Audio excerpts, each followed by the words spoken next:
Alhamdulillah wassalatu wassalamu ala Rasulillah Sayyidina Muhammad ibn Abdillah wa ala alihi wa sahbihi wa man walah ma ba'd. Tentang iblis sudah dijelaskan oleh abang saya, Bang Zuma, bahwa kalimat iblis itu banyak tertulis di dalam Al-Qur'an. Kira-kira ada 11 ya. 11 kali ditulis dalam Al-Qur'an. Di surah Al-Baqarah, Al-Hijr, Al-A'raf, Al-Isra, Toha, Saba, Asy-Syu'ara, Shad. Nah, itu adalah surat-surat yang menerangkan tentang siapa itu iblis. Di dalam Al-Qur'an, nama iblis ya, itu kan berasal dari kata ba lam sin, balasa. Arti dari balasa itu adalah menyesal atau putus asa dari rahmat Allah. Sedangkan Allah sudah berfirman di dalam Al-Qur'an, la tai'asu mir rauhillah. Janganlah kalian berputus asa dari rahmat Allah. Nah, kalau kita melihat sifat-sifat iblis di dalam Al-Qur'an, itu yang pertama dia selalu aba, menentang, kemudian wastakbaro, dan sombong. Nah, karena sifat iblis ini sombong dan menentang kepada perintah Allah Subhanahu wa taala, seperti di dalam Al-Baqarah surah ke-34 ketika wa idz qulna lil malaikati isjudu li Adam. Ketika kami mengatakan kepada malaikat, sujudlah kepada Adam. Seluruhnya sujud kecuali iblis. Iblis di sini aba, menentang, wastakbaro, dan sombong. Wa kana minal kafirin, dan dia termasuk yang kafir, ingkar kepada kebenaran. Nah, kemudian beberapa kali ayat ini dinarasikan dalam Al-Qur'an dalam beberapa konteks, sehingga sifat iblis sudah dijelaskan oleh Al-Qur'an, yaitu menentang dan takabur atau sombong kepada perintah Allah Subhanahu wa taala. Sehingga kita sebagai umat Islam meyakini bahwa iblis di dalam Islam adalah ajaran kesesatan.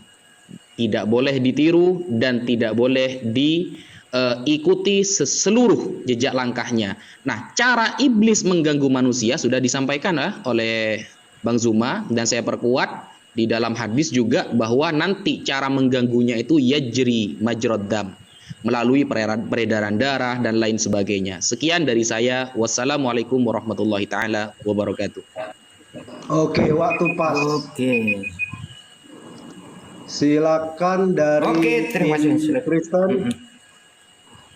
Bro Malikil semua aja bro, silakan bro. Bro Hah? Malikil semua ya. Bro Malikil semua ya. Oh, oke. Ya. Jadi selamat malam ya semua kawan-kawan. Terima kasih untuk Pak Amir selaku tuan rumah yang menyediakan room untuk kita diskusi ya. Tentu diskusi kita malam hari ini adalah ya diskusi yang ada faedahnya ya. Bukan diskusi yang kayak preman pasar yang tidak teratur, yang tumpang tindih. Ya. Oke. Karena malam ini kita ada topik ya tentang ngeri-ngeri sedap sih topiknya. Iblis dari sudut pandang Kristen maupun Islam. Nah, iblis dari sudut pandang kekristenan ya, iblis adalah makhluk ya yang memberontak. Di dalam Kejadian 1 ayat 31, Tuhan semesta alam menciptakan segala sesuatu dipandangnya baik. Nah, lalu bagaimana bisa ada yang tidak baik? Oke. Di dalam Alkitab, iblis adalah malaikat. Awalnya dia baik, tetapi karena sombongnya, karena ingin menyamakan Yang Maha Kuasa, dia memberontak. Makanya dia menjadi iblis. Jadi iblis di dalam Alkitab bukanlah oknum yang diciptakan, tetapi oknum yang membangkang, melawan. Ya, iblis diambil dari kata diabolos yang artinya menentang, melawan. Ya, iblis diambil dari kata diabolos ya artinya menentang, melawan. Nah, apa yang akan dilakukan oleh iblis? Di dalam pemahaman kekristenan, ya, iblis tidak hanya identik dengan segala sesuatu tindak kejahatan. Di dalam kekristenan, iblis itu tidak hanya ya identik dengan sesuatu yang anarkis, enggak. Iblis juga, kata Rasul Paulus, bisa menyamar menjadi malaikat terang. Artinya iblis juga bisa ya menyatakan kebaikannya untuk menjerumuskan, untuk memperdaya manusia. Nah, contohnya di dalam kisah penyaliban, ya, Kristus Yesus, ya, ketika mau disalib di dalam Injil Matius 16 ayat 21 sampai 23, saat itu iblis mau memakai Paulus untuk menggagalkan penyaliban. Paulus berkata kepada Kristus, sekiranya Elohim menjauhkan hal ini tidak akan menimpa engkau, yaitu tentang penyaliban. Tetapi Kristus langsung meresponnya. Kristus merespon bahwa nyala engkau iblis. Nah, di situ memang kelihatan secara sepihak, ya, sekilas kita melihat itu sesuatu yang baik untuk menghindari orang dari penyaliban atau dari penghukuman. Nah, tetapi maksud Tuhan tidak seperti itu. Nah, itu tergambarkan dari awal penciptaan ketika Tuhan menetapkan bahwa iblis yang menggoda Adam dan Hawa, ya, sehingga mereka jatuh ke dalam dosa, ya, Tuhan membuat ketetapan dan perjanjian permusuhan antara Adam dan iblis. Ya, Tuhan menyatakan di dalam Kejadian 3 ayat 15 bahwa perempuan itu akan melahirkan dan keturunan perempuan itu akan meremukkan kepala si iblis, dan keturunan si iblis akan meremukkan tumit keturunan sang perempuan. Nah, dalam upaya untuk menggagalkan rencana Tuhan ini, iblis bekerja keras. Karena dia tahu ketika perempuan, nubuatan kelahiran dari sang perempuan itu tergenapi, maka kepalanya diremukkan. Nah, di sini saya katakan, iblis tidak hanya bekerja di dalam tindak tanduk anarkis atau kejahatan. Dalam ranah pemikiran yang baik juga iblis bekerja. Nah, dalam hal ini iblis bekerja kepada Petrus dalam hal-hal yang menurut dunia kan bagus. Untuk menyelamatkan seseorang dari kecelakaan menurut dunia bagus, tetapi ketetapan Tuhan harus ada yang diremukkan. Satu meremukkan kepala, satu meremukkan tumit. Nah, itu contohnya. Lalu ada juga dalam pengajaran-pengajaran seperti ketika Kristus ditanya, dari 7 orang laki-laki, 1 orang perempuan bersuamikan 7 orang, mereka mau mencobai Kristus, bertanya, siapakah yang menjadi suaminya di surga nanti? Tetapi Kristus langsung menyatakan, kamu sesat. Nah, dalam hal analog ayat ini ada suatu gambaran, memang hukum kawin-mawin itu wajar, tetapi di dalam hari kebangkitan tidak ada. Nah, ada yang mau mencampuri itu. Di dalam iman kami itu yang disebut pengajaran-pengajaran iblis. Memang sifatnya tidak terkesan anarkis, tidak terkesan jahat, terkesan baik. Nah, itu yang saya mau coba bawakan, bahwa iblis itu tidak selalu bekerja di dalam ranah kejahatan. Ketahuilah, iblis itu juga bekerja di dalam ranah yang baik. Bisa bekerja dalam ranah toleransi, bisa. Iblis cerdik, iblis itu licik, ya. Kita harus bisa mengetahui supaya untuk kita tahu dan mengenal. Dengan cara seperti apa kita mengenal iblis? Yaitu mengenal ketetapan Tuhan. Janji Tuhan atas umat manusia seperti apa nanti penggenapannya dan seperti apa nubuatannya. Disitulah kita akan bisa mengenal di siapa iblis itu. Ingat, iblis bisa menyamar sebagai malaikat terang. Cara mengidentifikasinya, lihat pengajarannya, lihat buahnya, itu pasti. Waktu habis.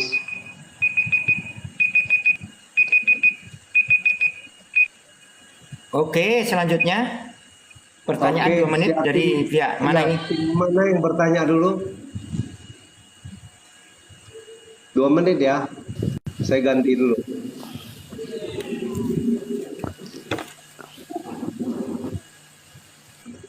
Oke, dari tim mana yang bertanya dulu, Pak Amir? Dari tim Muslim yang bertanya. Muslim dulu. Dari Muslim. Oke, silakan Ustaz Wafi atau Bang Juma. Lanjut, Bang. Oke, baik. Silakan Bang Juma. Baik, makasih banyak, Bang. Pertanyaan saya kepada teman Kristen yang ada di sini. Jadi iblis itu katanya adalah bisa menyamar, ya. Kalau di Islam itu iblis itu bisa merasuki manusia untuk nampak kelihatan baik, tetapi tujuannya adalah untuk menyesatkan manusia.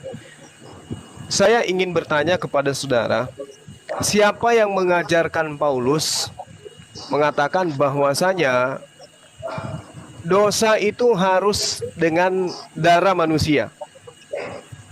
Silakan. Silakan, waktu masih ada. Dua pertanyaan. Ya, dua pertanyaan. Masih ada dua. Silakan Bang Oke. Ustadz Wafi, karena masih, iya silakan. Bismillahirrahmanirrahim. Pertanyaan pertama ya. Tanpa iblis, kira-kira Yudas menyerahkan Yesus enggak? Gitu loh. Karena seluruh doktrin ya, kan inti dari doktrin kekristenan itu kan penyalipan nantinya. Setelah ketuhanan Yesus itu penyalipan, penebusan dosa. Yang saya tanyakan, tanpa penyerahan Yudas, ya, tanpa iblis, kira-kira Yudas menyerahkan Yesus enggak? Itu pertanyaan saya ya. Jadi diingat ya pertanyaan saya. Tanpa iblis, kira-kira Yudas menyerahkan Yesus atau tidak? Apakah tak mampu dengan tidak adanya iblis? Seorang Yesus yang dikatakan Tuhan, apakah tidak mampu tanpa ada unsur iblis dan Yudas? Begitu. Mungkin itu pertanyaan saya. Oke, berarti dua pertanyaan ya. Bentar, saya ganti waktu 10 menit.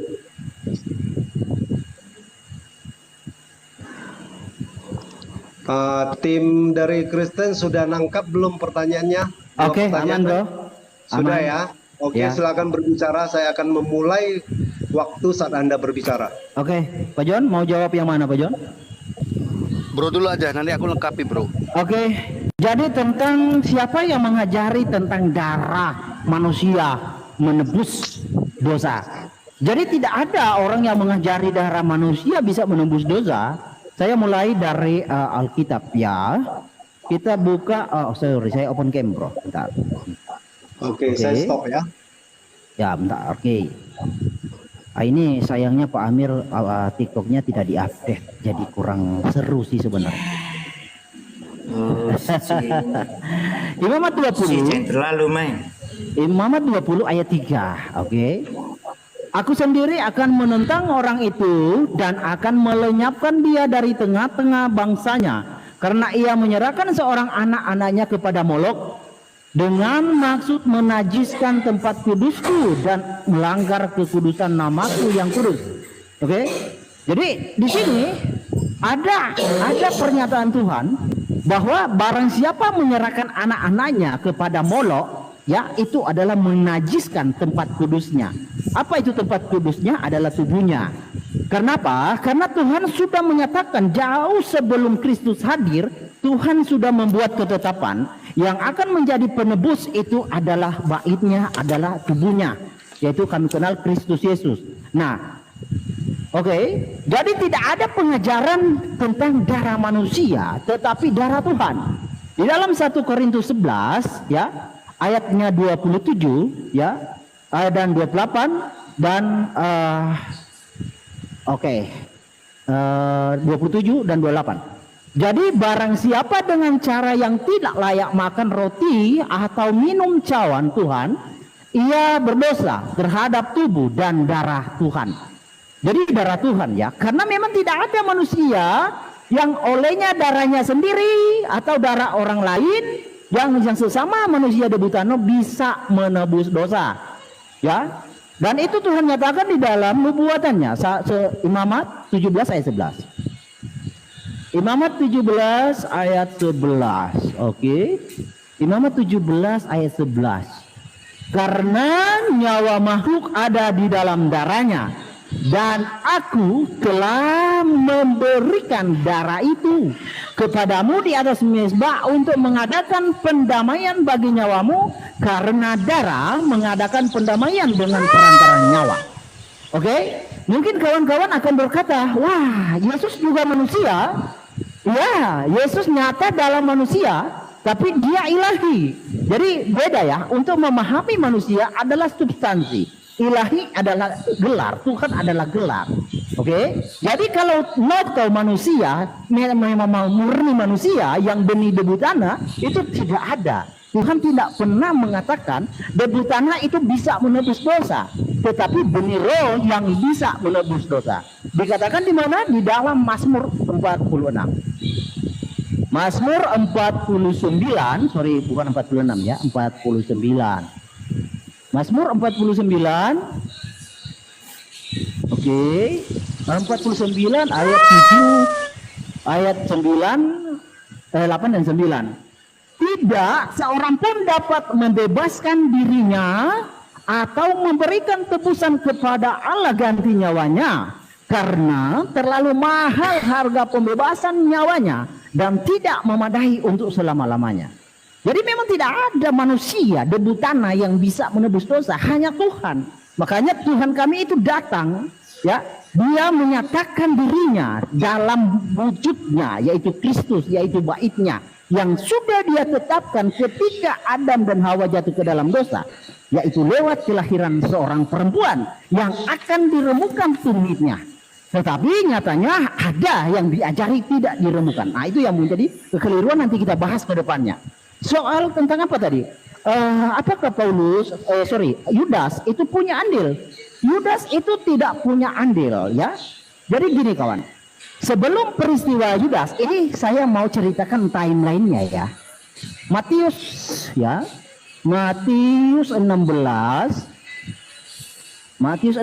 ayat 21 dan 23 ya. 1 sampai 23. Sejak ini timeline sebelum Yudas mengkhianati ya. Ini Matius. Sejak waktu itu Yesus mulai menyatakan kepada murid-muridnya bahwa ia harus pergi ke Yerusalem dan menanggung banyak penderitaan dari pihak tua, imam-imam, kepala dan ahli Taurat, lalu dibunuh dan dibagikan pada hari ketiga. Tetapi Petrus menarik Kristus ke samping dan menegur dia, katanya, Tuhan, kiranya Elohim menjauhkan hal itu sekali-kali tak akan menimpa engkau. Maka Kristus berpaling dan berkata kepada Petrus, "Enyahlah iblis." Jadi iblis di sini memang bersusah payah, ya, bekerja keras untuk menggagalkan. Dari timeline ini, pertama dia mau memakai Petrus untuk menggagalkan penyaliban, lalu tiba-tiba dia memakai Yudas, ya, untuk memakai Yudas seolah-olah dia punya andil. Nah, itu yang saya katakan dari tadi, iblis itu licik. Jadi untuk memahami apakah atas jasa Yudas atau jasa iblis yang memakai Yudas, tidak, karena Kristus ya sudah dilihat oleh orang-orang Farisi maupun Saduki, mereka merasa terancam dan mereka merasa Kristus menghujat ya, karena dia menyatakan dirinya adalah anak Allah, yaitu Allah itu sendiri. Jadi itu alasannya. Jadi Petrus dan Yudas yang dipakai oleh iblis ya. Yudas itu timelinenya kedua, Petrus yang pertama. Jadi iblis itu bekerja keras supaya kesannya ya dia itu adalah yang menjadi pelopor terjadinya penyaliban. Dan di awal juga dia memakai Petrus. Karena kenapa? Dia ingin menggagalkan penyaliban. Ketika Kristus tersalib, maka iblis pasti diremukkan kepalanya. Silakan, Pak John.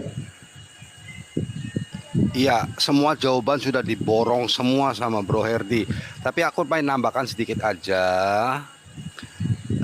Sebenarnya dasar penebusan itu ada di Kejadian 3 ayat 21. Ketika Tuhan memberikan pakaian yang dari kulit binatang, disitulah ada penumpahan darah. Dan Adam saat itu tidak langsung mati. Karena firman-Nya saat itu juga engkau mati, pada hari itu juga engkau akan mati, tetapi tidak akan mati. Karena Allah kami, Allah Kristen itu adalah Allah yang kasih, tetapi dia harus adil. Adil dalam hal ini, dosa mempunyai konsekuensinya. Nah, apakah di Islam ada konsekuensi dosa itu atau upahnya dari dosa itu? Kalau kami, dosa itu upahnya adalah maut. Sangat jelas sekali. Kemudian sebetulnya banyak ya. Itu di Keluaran 24 ayat 8 juga dikatakan. Kemudian di Ibrani 9 ayat 18 ayat 20 juga itu dikatakan. Dan di Ibrani 10 ayat 4, tidak mungkin darah hewan menebus dosa. Ya. Kemudian tanpa penumpahan darah tidak akan ada pengampunan. Itu seperti sudah dijelaskan sama Bro Herdi tadi. Ibrani 9:7, Imamat 17:11 juga. Yaitu karena nyawa makhluk ada di dalam darahnya. Ya, jelas sekali. Rasanya itu aja ya Bro Herdi, sudah cukup ya. Saya Jelas tambahkan sekali ya. 4 ayat 8. Bentar ya, saya ya. Jadi kita untuk mengidentifikasi pengajaran iblis dan pengajaran Tuhan itu sangat gampang. Kita lihat ketetapan Tuhan di dalam Alkitab seperti apa.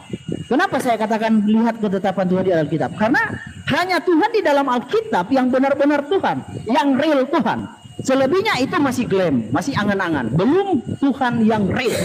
Nah, di dalam Ulangan 24 ayat 8, kemudian mengambil darah itu dan menyiramkannya pada bangsa itu, serta berkata, inilah darah perjanjian yang diadakan Adonai dengan kamu, darah perjanjian dengan kamu berdasarkan segala firman. Lalu seperti apa untuk mengenali iblis? Iblis pengajarannya tentu tidak berbicara tentang darah, karena iblis tidak tahu. Ya, iblis tidak tahu seperti apa ketetapan Tuhan atas manusia supaya iblis itu remuk. Supaya manusia itu selamat adalah darah perjanjian. Dan Tuhan tipologikan di dalam ketika peristiwa orang Israel. Tulah pertama air menjadi darah. Dan tulah terakhir adalah maut. Bagaimana orang Israel itu bisa luput dari tulah 10? Orang Israel luput karena darah yang dioleskan di ambang pintu rumah-rumah orang Israel. Itulah yang meluputkan orang Israel dari tulah ke-10 yang itu maut. Lalu bagaimana manusia bisa luput dari maut? Adalah darah Kristus, percaya Kristus adalah ketetapan Tuhan. Jadi Tuhan membuat ketetapan dengan tipologi dan berfirman. Tidak mungkin ada manusia yang bisa membantahnya karena itu sudah terjadi. Ya, jadi kawan-kawan mengenali pengajaran iblis itu sangat gampang. Bedakan dengan pengajaran Tuhan dan ketetapan Tuhan. Jika tidak seperti ketetapan Tuhan, maka itu pasti iblis. Waktu habis. Oke, waktu habis. Silakan ditanggapi oleh tim Muslim untuk ditanggapi 5 menit dari Bang Zuma atau Bang Najah. Silakan. Saya set dulu waktunya. Cuma 5 Oke, menit, Bang. bentar. Tanggapan. 6. Iya, masalahnya yang disampaikan tadi Saudara Heri itu kan halusinasi semuanya. Kalau kita tidak bisa membantah dengan waktu lama, kayaknya Nanti kan kita bisa cuma diperpanjang. Cuma. Ya, sepakati aja bro sebelum kita masuk ke tahap kita. Bronya maunya Ya, apa? terserah gimana kesepakatan. 8 Ya, kalau menit. bisa 6 menit. Oke, 6 Atau menit. 8 Terserah. Oke. Ya, 8 menit. 8 boleh. menit, 8 menit. 8 menit. Iya. Oke, silakan. Terus Ya. untuk Oke, bentar kawan-kawan. Jadi waktu untuk menanggapi 8 menit, terus waktu untuk mempertegas jawaban berapa menit? Biar kita sepakati. Di awal berapa bro? Di awal 8 kan menit. menjawab 10 menit, Baru menanggapi ditanggapi 8 menit. Lalu mempertegas Untuk mempertegas jawaban. berapa di situ? 8 menit. 8 juga, oke. Berarti Oh, 8 juga. ya, sama-sama 8. 8 ya. Oke, gitu aja. Siap. Oke. Oke, siap. Oke, waktu dimulai saat Anda berbicara. Silakan. Iya, baik.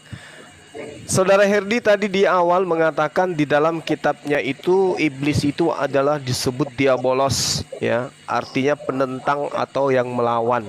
Nah, Saudara Herdi 10 menit itu menunjukkan pernyataan-pernyataan kitabnya yang melawan semua perintah Tuhan di dalam perjanjian lama. Kenapa perjanjian lama itu penebusan dosa itu dengan darah hewan? Kok tiba-tiba ditentang dan harus dengan darah manusia?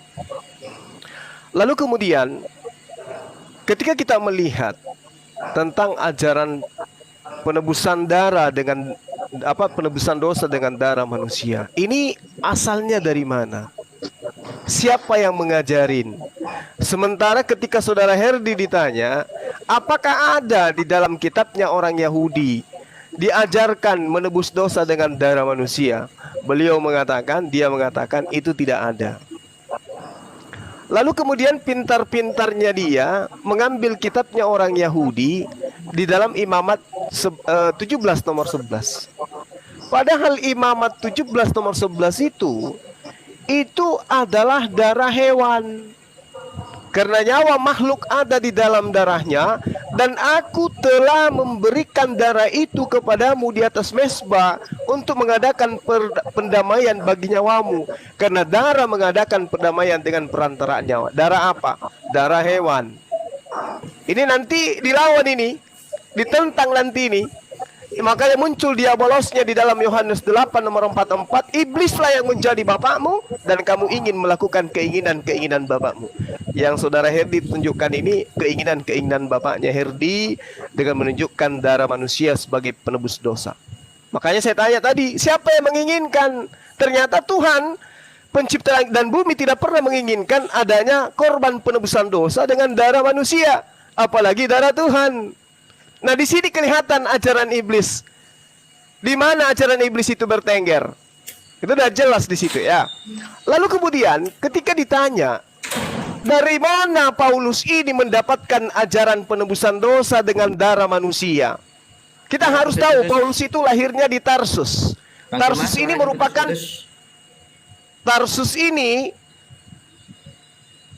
adalah merupakan pusat penyembah dewa. Ya, misalnya Dewa Mitra. Di situ penyembahan Dewa Mitra itu memang membutuhkan darah di dalam pengampunan dosa, dan darah adalah lambang daripada penebusan dosa yang ada di Tarsus. Paulus itu ada di sana. Kalau dikatakan Paulus itu orang Yahudi, ya mungkin orang tuanya. Orang tua Paulus adalah orang Yahudi yang mengharamkan darah.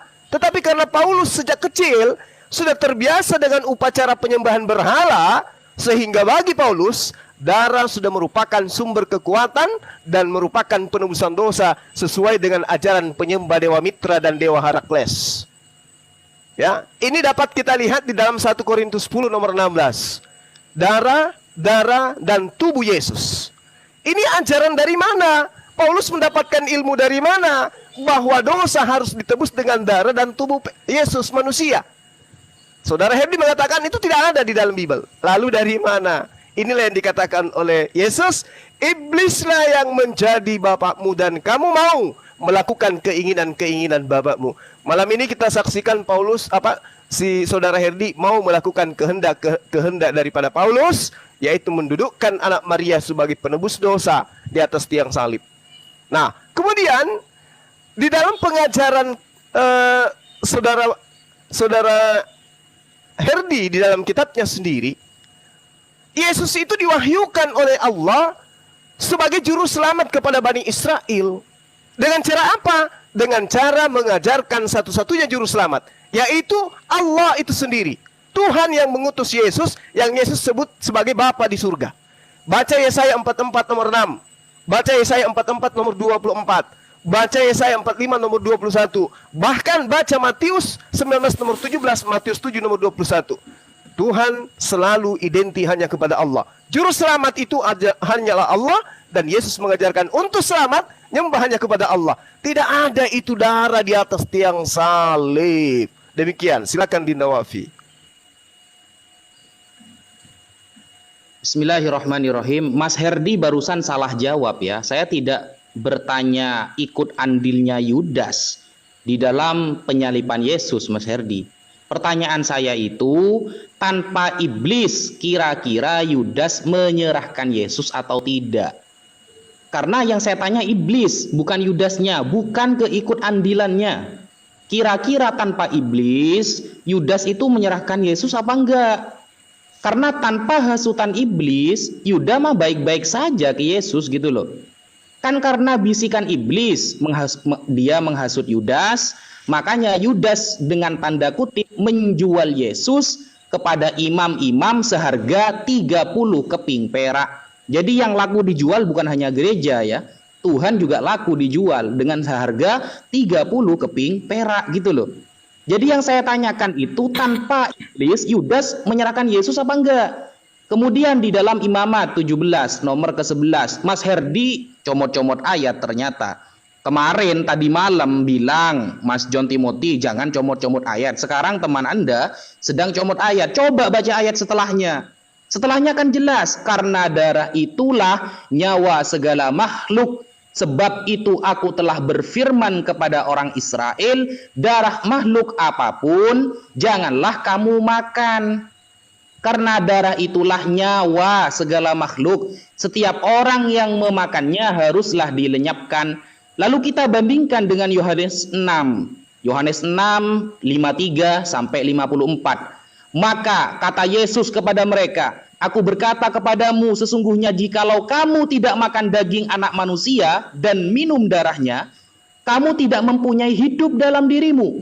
Barang siapa makan dagingku dan minum darahku, ia mempunyai hidup yang kekal, dan aku akan membangkitkan dia pada akhir zaman. Nah, antara Imamat dengan Yohanes di sini pinplan. Yang pertama pro ya kepada darah, yang kedua ternyata kontra kepada darah. Antara PL dan PB kok berbeda? Apakah Tuhannya berbeda? Kan katanya Anda sama Tuhannya. Lalu kita buka di dalam Wahyu 16 nomor 6. Di sana tertulis, karena mereka telah menumpahkan darah orang-orang kudus dan para nabi, engkau juga telah memberi mereka minum darah, hal itu wajar bagi mereka. Nah, penumpahan darah dan meminum darah itu bisa mendatangkan malapetaka. Sesuai di dalam Wahyu tadi. Ini kan pinplan namanya. Seolah-olah Tuhan di PL tidak sama seperti Tuhan di PB. Karena hukum-hukumnya jelas bertentangan itu. Jelas bertentangan. Coba dicermati lagi ya pertanyaan saya. Tanpa iblis, kira-kira Yudas itu menyerahkan Yesus atau tidak? Begitu. Karena kalau sampean jawab ikut andilnya Yudas, itu sudah pertanyaan lama. Maka monggo dijawab. Sekian dari saya. Oke, bentar. Ya, aku jawab dulu ya, Bro Herdi. Oke, Silakan. Ya, silakan Pak John. Ya, Imamat 17:11 ini kenapa ya nggak mau dibaca keseluruhan? Karena sudah jelas dijelaskan sama Herdi. Karena darah mengadakan pendamaian dan perantaraan nyawa. Jelas sekali harus dengan darah. Dan di Kejadian 3:21, coba dibaca Kejadian 3:21. Jelas di situ. Yud-Heh-Wai-He sendiri yang menumpahkan darah hewan. Itu dasar penebusan dosa. Kemudian kalau dilihat lagi, iblis menjadi bapamu. Aduh, ini sintak ini dibaca lengkap lah. Iblis menyerahkan menjadi bapamu. Itu dilihat di mana konteks ayatnya. Jangan main comot-comot ayat. Kebiasaan sekali. Jelas sekali juga dikatakan di itu darah penebus. Tanpa penumpahan darah tidak ada penembusan, seperti dijelaskan dalam Imamat 17 ayat 11, Ibrani 9:22, Ibrani 9:7, jelas sekali dikatakan. Dan darah Yesus itu yang menebus kita. Jelas sekali. Jelas sekali. Kenapa nggak bisa ngerti-ngerti ya? Kenapa dicomot-comot ya? Oke, lanjut Bro Herdi. ya, oke. Jadi kawan-kawanku memang saya harus kerja ekstra ya. Di dalam Imamat ya 17 ayat 11 ya. Saya bacakan lagi ya. Karena nyawa makhluk ada di dalam darahnya, dan aku telah memberikan darah itu kepadamu di atas mezbah untuk mengadakan pendamaian bagi nyawamu. Karena darah mengadakan pendamaian dengan perantaraan nyawa. Jadi yang diasumsikan di sini kan darah hewan, oke? Iya, darah hewan itu sifatnya sementara, tetapi darah Tuhan itu yang satu kali untuk selama-lamanya, ya. Dan itu kan dikatakan kepada orang Israel. Kemudian Musa mengambil darah itu menyiramnya kepada bangsa itu serta berkatalah, inilah darah perjanjian yang diadakan Tuhan Adonai dengan kamu. Jadi darah perjanjian ini antara umat manusia dengan Adonai, dan Israel dengan Adonai, bukan dengan hewan. Kenapa bukan dengan hewan? Karena darah hewan itu mustahil bisa menebus Darah hewan itu sifatnya temporer, makanya Yom Kippur itu berulang-ulang. Di sini datanya Ibrani 10 ayat 4. Di Ibrani 4 ayat 10. Ibrani 10 ayat 4.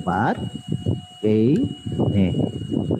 Sebab tidak mungkin darah lembu jantan atau darah domba jantan menghapuskan dosa. Iya, memang tidak mungkin.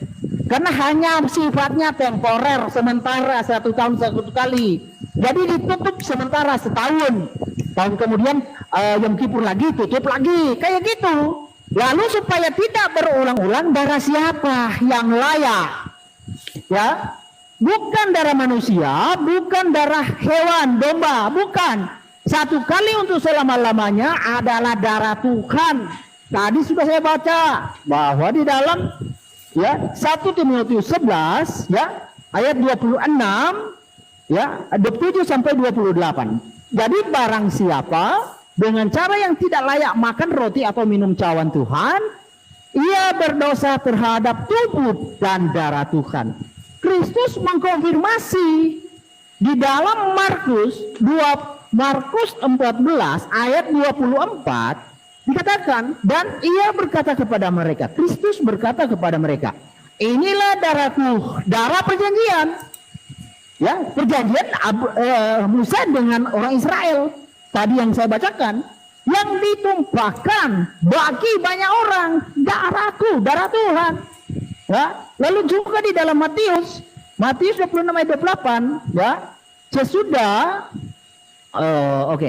Matius 26 ayat 28, 27 dulu ya. Sesudah itu ia mengambil cawan, mengucap syukur lalu memberikan kepada mereka dan berkata, minumlah kamu semua dari cawan ini, sebab inilah darahku, darah perjanjian yang ditumpahkan bagi banyak orang untuk pengampunan dosa.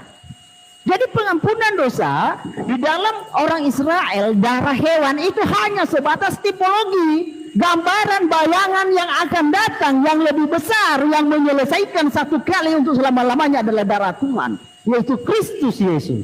Bertobatlah. Lalu di dalam tipologinya kan gini, tipologinya orang Israel terhindar dari maut karena darah. Bukan karena kekuatan orang Israel, salah. Bukan karena pedang, bukan. Tapi darah yang menghindari, menyelamatkan Anda dari maut. Oke, di sini. Di dalam Keluaran 12 ayatnya yang ke-13. Oke. Nah, dan darah itu menjadi tanda bagimu pada rumah-rumah di mana kamu tinggal. Apabila aku melihat darah itu, maka aku akan lewat daripadaku. Jadi tidak akan ada tulah kemusnahan di tengah-tengah kamu apabila aku menghukum tanah Mesir. Jadi dengan darah itu kita tidak akan dimusnah. Nah, darah itu sudah ada dan dia telah naik ke surga. Jika you menolak darah itu, konsekuensinya you musnah. Oke, jadi apa yang sudah dibahasakan dari tadi, begitu bisa kita menarik suatu pemahaman untuk bisa membedakan ketetapan Tuhan dengan kehendak iblis. Iblis memang ketakutan dalam hal ini, maka dia sebisa mungkin ya mau mengajari yang berlawanan dengan ketetapan Tuhan. Itu pasti. Iblis tidak mau dia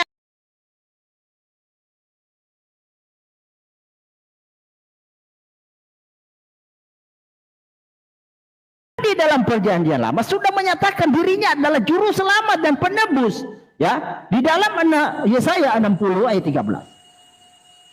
Dalam Yesaya 60 ayat 13 ya. Yesaya 60 ayat. Pak John kalau masih mau tambahkan kasih kode aja. Lanjut, gampang. 60 sorry, bukan 60, 63. 63 ayat 13. Oke.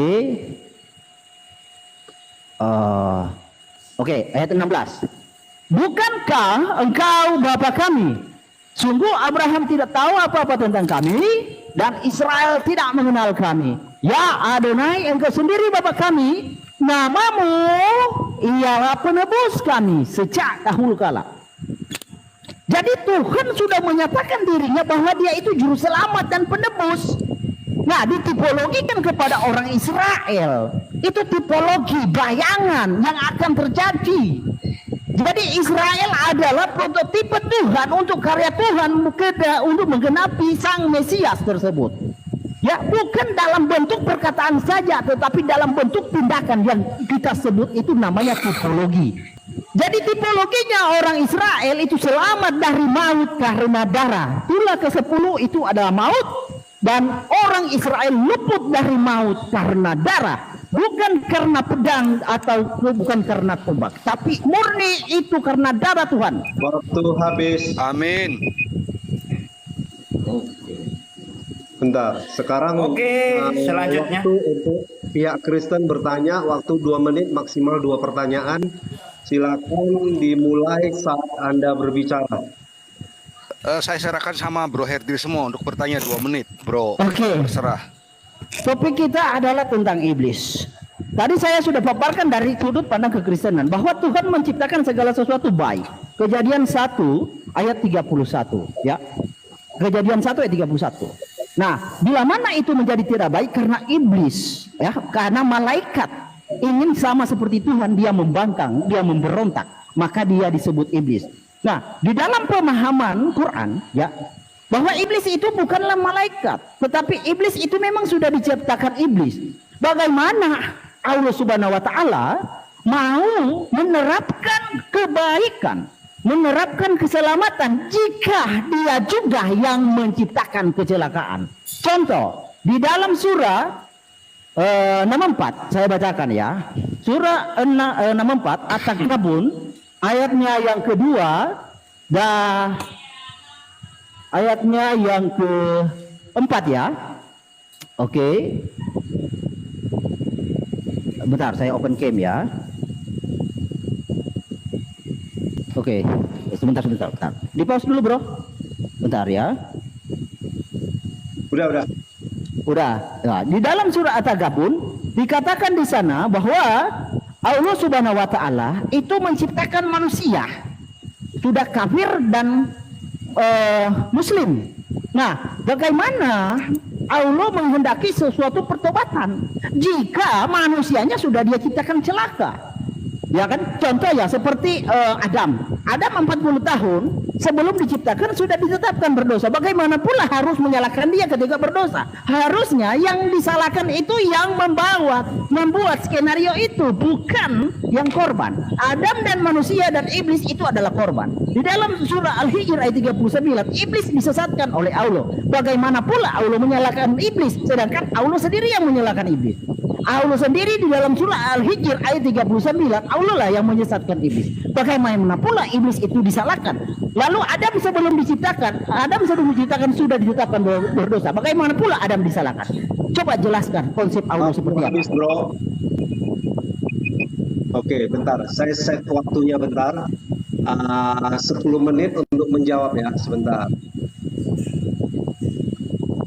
Oke, silakan menjawab pertanyaan 10 menit, waktu dimulai saat Anda berbicara. Lanjut, Bang. Iya. Jadi kalau kita lihat ya, Saudara Herdi berapi-api, tapi ajaran yang dia sampaikan itu adalah ajaran yang bertentangan dengan ajaran Tuhan yang ada dalam Perjanjian Lama. Darah, dan darah. Sementara darah yang dimaksud oleh Perjanjian Lama itu darah hewan. Kenapa diganti menjadi darah manusia? Bahkan dia dengan berani mengatakan darah Tuhan, gitu ya. Jadi situ sangat jelas. Lalu kemudian sekarang dia balik lagi menyerang Islam nih. Ya, dikatakan bahwa Allah itu menciptakan iblis katanya. Padahal Allah itu menciptakan seluruh makhluknya kemudian sebelum Adam itu diciptakan itu tidak ada pembangkangan. Pak Amir itu suara apa Pak Amir? Aduh, Pak Amir suara apa itu? Mengganggu. Suara apa? Bunyi masih geruduk gitu. Bunyi geruduk. Nah, sekarang udah clear. Oke, sorry bro, lanjut semua. Iya. Oke, Jadi silakan, Al-Qur'an menerangkan Bismillahirrahmanirrahim, wa iskala rabbuka lil malaikati inni ja'ilun fil ardi khalifah. Di sini iblis yang adalah juga serupa dengan malaikat, karena dia dalam keadaan suci, itu belum melakukan pembangkangan. Makanya yang disuruh di sini siapa? Malaikat. Wa iz qala rabbuka lil malaikati inni ja'ilun fil ardi khalifah. Nah, kenapa kemudian dikatakan iblis itu berasal dari jin dan manusia?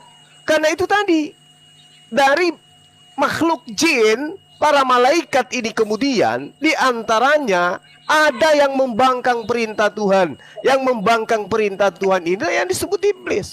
Qalu ataj'alu fiha may yufsidu fiha wa yasfikud dima wa nahnu nusabbihu bihamdika wa nuqaddisu lak. Qala inni a'lamu ma la ta'lamun. Lalu kemudian iblisnya itu ditanyai, kenapa engkau itu kemudian membangkang ketika ada perintah kepadamu untuk sujud kepada Adam? Apa yang dikatakan oleh malaikat yang adalah iblis, yang ada iblis yang diseru dengan seruan malaikat tadi? Aku lebih baik, ana khairum minhu, aku lebih baik daripada dia. Khalaqtani, ya, kau menciptakan aku minar, dari api, wa khalaqtahu min tin, sedangkan dia kau ciptakan dari tanah. Ini cara iblis menyesatkan. Dari mana? Kalau kita melihat dari faedah, dari manfaat yang bisa dirasakan oleh manusia, lebih berfaedah tanah. Kalau kita ingin memilih, gitu loh, daripada api. Kenapa dari tanah manfaatnya jauh lebih besar, jauh lebih banyak yang dimanfaatkan oleh manusia? Api hanya kecil saja.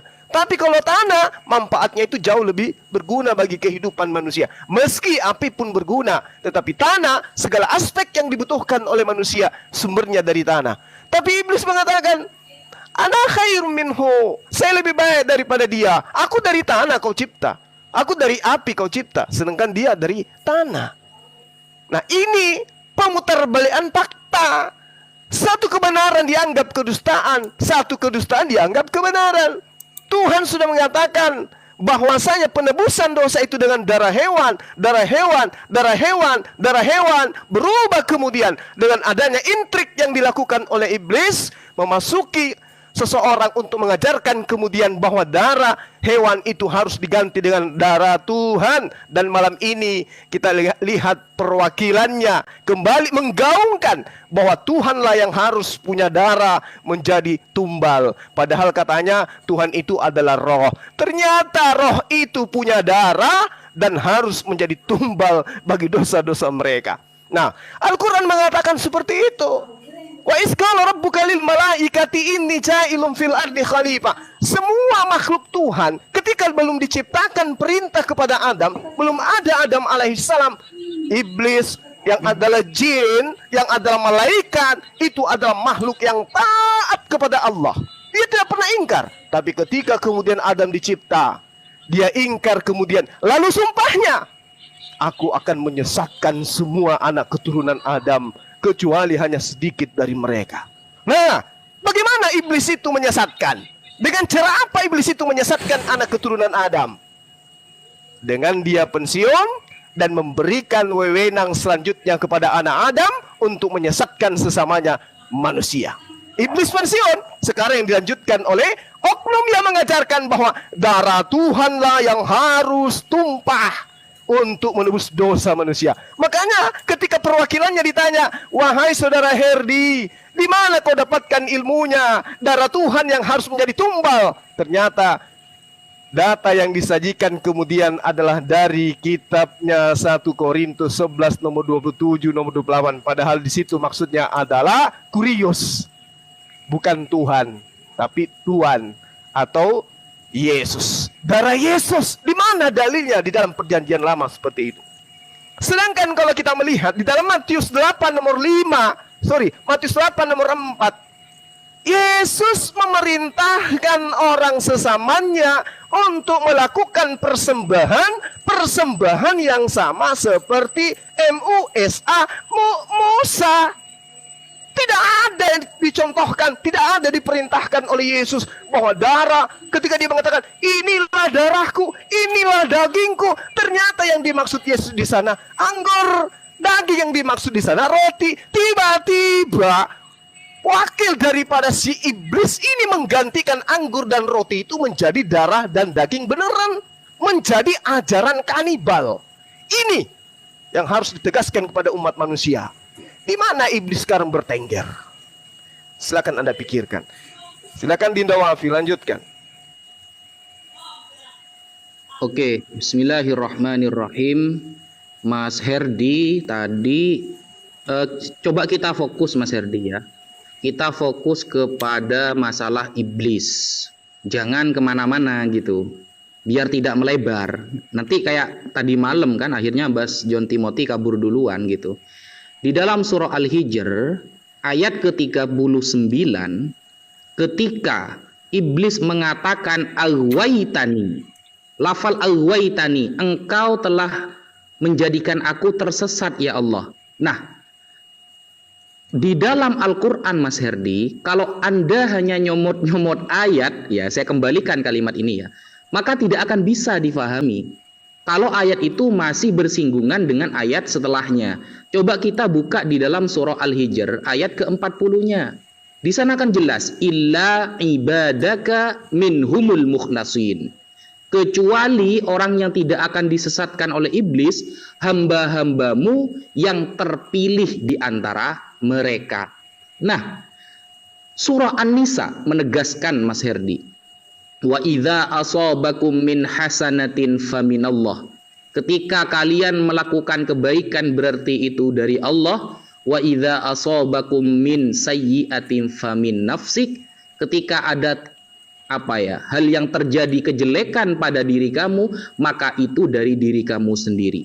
Ini menunjukkan apa? Bahwa makhluk seperti iblis, manusia, itu memiliki yang namanya ikhtiar.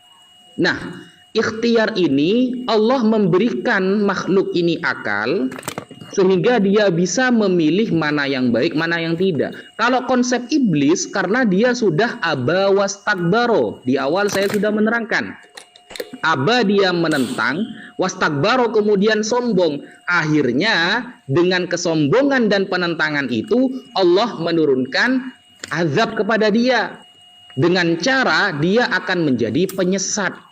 Tanpa ada penentangan ya, tanpa ada kesombongan dari iblis, maka itu tidak akan terjadi. Beda dengan pertanyaan saya barusan Mas Herdi kepada Anda yang sampai detik ini tidak bisa Anda jawab. Ketika iblis tidak mengganggu Yudas, apakah Yudas menyerahkan Yesus? Kan tidak dijawab. Anda dari awal hanya membahas darah-darah di mana Tuhan dihakimi makhluknya sendiri itu ya. Ironis saya mendengar ya, karena Tuhan dihakimi makhluknya sendiri sampai antara Tuhan PL dengan Tuhan PB itu saling gontok-gontokan antara ayat dengan ayat yang lain. Karena hukumnya berbeda, perspektifnya berbeda. Nah, ketika Anda sibuk menjelaskan tentang darah, Anda lupa. Di sana ada ikut andilnya iblis. Nah, yang saya tanyakan itu kan bukan keikut andilannya iblis. Yang saya tanyakan, andaikan iblis tidak mengganggu Yudas, apakah Yudas bisa menyerahkan Yesus? Dan itu tidak Anda jawab sampai detik ini. Begitu loh. Sedangkan konsep iblis di dalam agama Islam itu sudah jelas. Ketika dia sudah menentang perintah Allah dan sombong, karena sombong ini termasuk dosa yang tidak diampuni oleh Allah Subhanahu wa taala. Kenapa? Karena sombong ini adalah satu sifat yang hanya bisa dimiliki Al-Khaliq, yang menciptakan. Kok dipakai sama iblis sifat itu? Makanya sombong termasuk ummul kabair, ibunya dosa-dosa besar, seperti itu. Sehingga ketika Anda membawakan surah Al-Hijr 39 tidak diteruskan sampai ayat ke-40-nya, ya blunder akhirnya. Seperti itu. Dan dalam memahami iblis Herdi, Anda itu harus tahu istilah iblis dulu, begitu loh. Mungkin sekian dari saya. Oke, waktu menanggapi 8 menit sebentar. Saya set dulu ya. Aku jawab ya, Bro Herdi sebentar ya. Oke, silakan saat Anda berbicara waktu akan dimulai. Silakan. Oke, kenapa aku turun kemarin? Karena kemarin punya kredit, ada yang kesurupan gitu dan kejang-kejang. Jadi aturan mainnya nggak jelas gitu loh, yang sudah disepakati. Kemudian soal Yudas tuh manusia tuh punya free will Pak. Tanpa iblis pun dia bisa berbuat jahat Pak. Itu saja. Kemudian saya ingin tanyakan, mempertegas lagi pertanyaan dari Herdi. Ini Allah yang menyesatkan iblis, kemudian iblis menyesatkan Allah. Apakah Allah ini yang merencanakan untuk menyesatkan manusia itu loh? Enggak dijawab itu loh pertanyaannya. Juga di ayat ini Allah QS 6123, Allah yang jadikan orang-orang jahat. Maksudnya apa itu? Berkorelasi melalui iblis gitu loh. Kemudian di QS 17, iblis tidak mau menyembah Allah. Ya memang benar, karena yang disuruh kan malaikat. Apakah iblis termasuk golongan malaikat? Perintahnya gimana? Diikutin salah, iblisnya nggak diikutin salah. Gimana ini maksudnya? Kemudian ditanyakan lagi nih. Dan tidak ada seorang pun yang beriman kecuali dengan izin Allah. Apa maksudnya ini nih? Karena ini berkorelasi dengan iblis gitu loh. Memang sengaja Tuhan menyuruh iblis untuk menggoda manusia sehingga manusia tersesat. Tetapi yang menyesatkan iblis siapa dulu? Berarti manusia disesatkan sama Allahnya sendiri gitu loh. Lanjut Bro Herdi. Oke, ini kan tentang kata akwaitan nih. Bukan engkau memutuskan aku sesat, ya. Jadi seolah-olah iblis itu bersalah dulu baru Allah mengatakan dia sesat. Bukan. Kata akwaitani, ya, akwaitani itu di sini, Bro. Nah, kita bahas sesuai interlinear ya. Akwaitani, engkau telah menyesatkanku, ya. Bukan memutuskan aku sesat, tetapi Allah lah yang menyesatkan iblis. Sama seperti Allah menetapkan Adam, ya, sebelum dia diciptakan. Di dalam hadis sahih Bukhari 3157, hadis sahih Bukhari 3157, Adam sebelum diciptakan 3157 sudah ditetapkan berdosa. Jadi gini kawan, kalau Adam sebelum diciptakan lalu sudah dinyatakan berdosa, lalu ketika Adam berdosa, Adam tidak boleh disalahkan. Yang wajar, yang pantas disalahkan yang membuat skenario itu, yang membuat ketetapan itu. Gini, Adam dan Nabi Musa berdebat. Nabi Musa berkata, Adam, kamulah adalah Adam yang dosa-dosamu telah mengeluarkan kamu dari surga. Nabi Adam membalas, kamu Musa yang telah Allah pilih dengan risalah ajarannya dan dengan hikmat kalimatnya, lalu kamu menyalahkan aku atas urusan yang telah ditakdirkan atasku sebelum aku diciptakan. Sebelum Adam diciptakan sudah ditakdirkan berdosa. Lalu ketika Adam berdosa diusir, itu salah siapa? Jangan salahkan Adam, salahkan yang membuat skenario ini. Ya, jadi kawan-kawan, saya ajak kalian ya. Kenapa saya tanya mengapa Allah itu menciptakan iblis? Iblis kan dijelaskan oleh kawan-kawan, sepakat iblis itu penentang. Mengapa pula Allah menciptakan penentang? Lalu di sisi lain dia menyatakan mengajarkan manusia bertobat. Harusnya kagak ada penentang itu. Jangan Allah kok kesannya ikut andil dalam pertentangan ini. Apakah benar yang saya curigai Allah itu punya sifat ya sama seperti iblis? Contoh seperti ini. Barang siapa ya di sini Allah mengadakan setan. Barang siapa yang berpaling dari pengajaran Tuhan yang Maha Pemurah, kami adakan baginya setan. Ya, menyesatkan, maka setan itulah yang menjadi teman yang selalu menyertainya. Ya, ini di surah As-Zukhruf ayat 36. Lalu di surat Maryam ayat 83. Tidakkah kamu lihat bahwasanya kami telah mengirim setan-setan? Bagaimana Allah bisa mengirim setan? Itu kepada orang-orang kafir untuk menghasung mereka berbuat maksiat dengan sungguh-sungguh. Harusnya Allah mengajarkan orang-orang bertobat, bukan berbuat maksiat.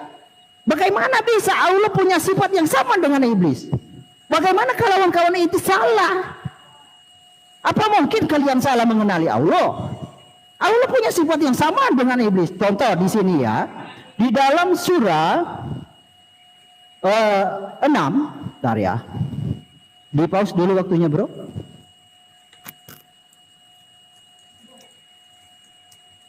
Oke, Allah surah 38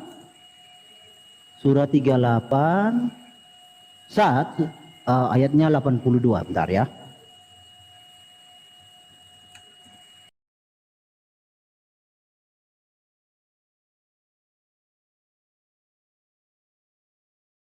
Lanjutkan ya. Sorry kawan-kawan, tadi putus di Allah dengan iblis itu punya sifat yang sama. Di dalam Al-Hijr ayat 39 ya, iblis berkata, Allah, karena engkau telah menyesatkanku, sungguh aku akan menjadikan kejahatan terasa indah bagi mereka di bumi, dan sungguh aku akan menyesatkan mereka semua. Jadi iblis tugasnya di sini akan membuat kejahatan terasa indah. Sama dengan sifat Allah Subhanahu wa taala di dalam surah ini ya. Surah 6, Surah 6 ayat 122. Surah 6 ayat 122. Oke.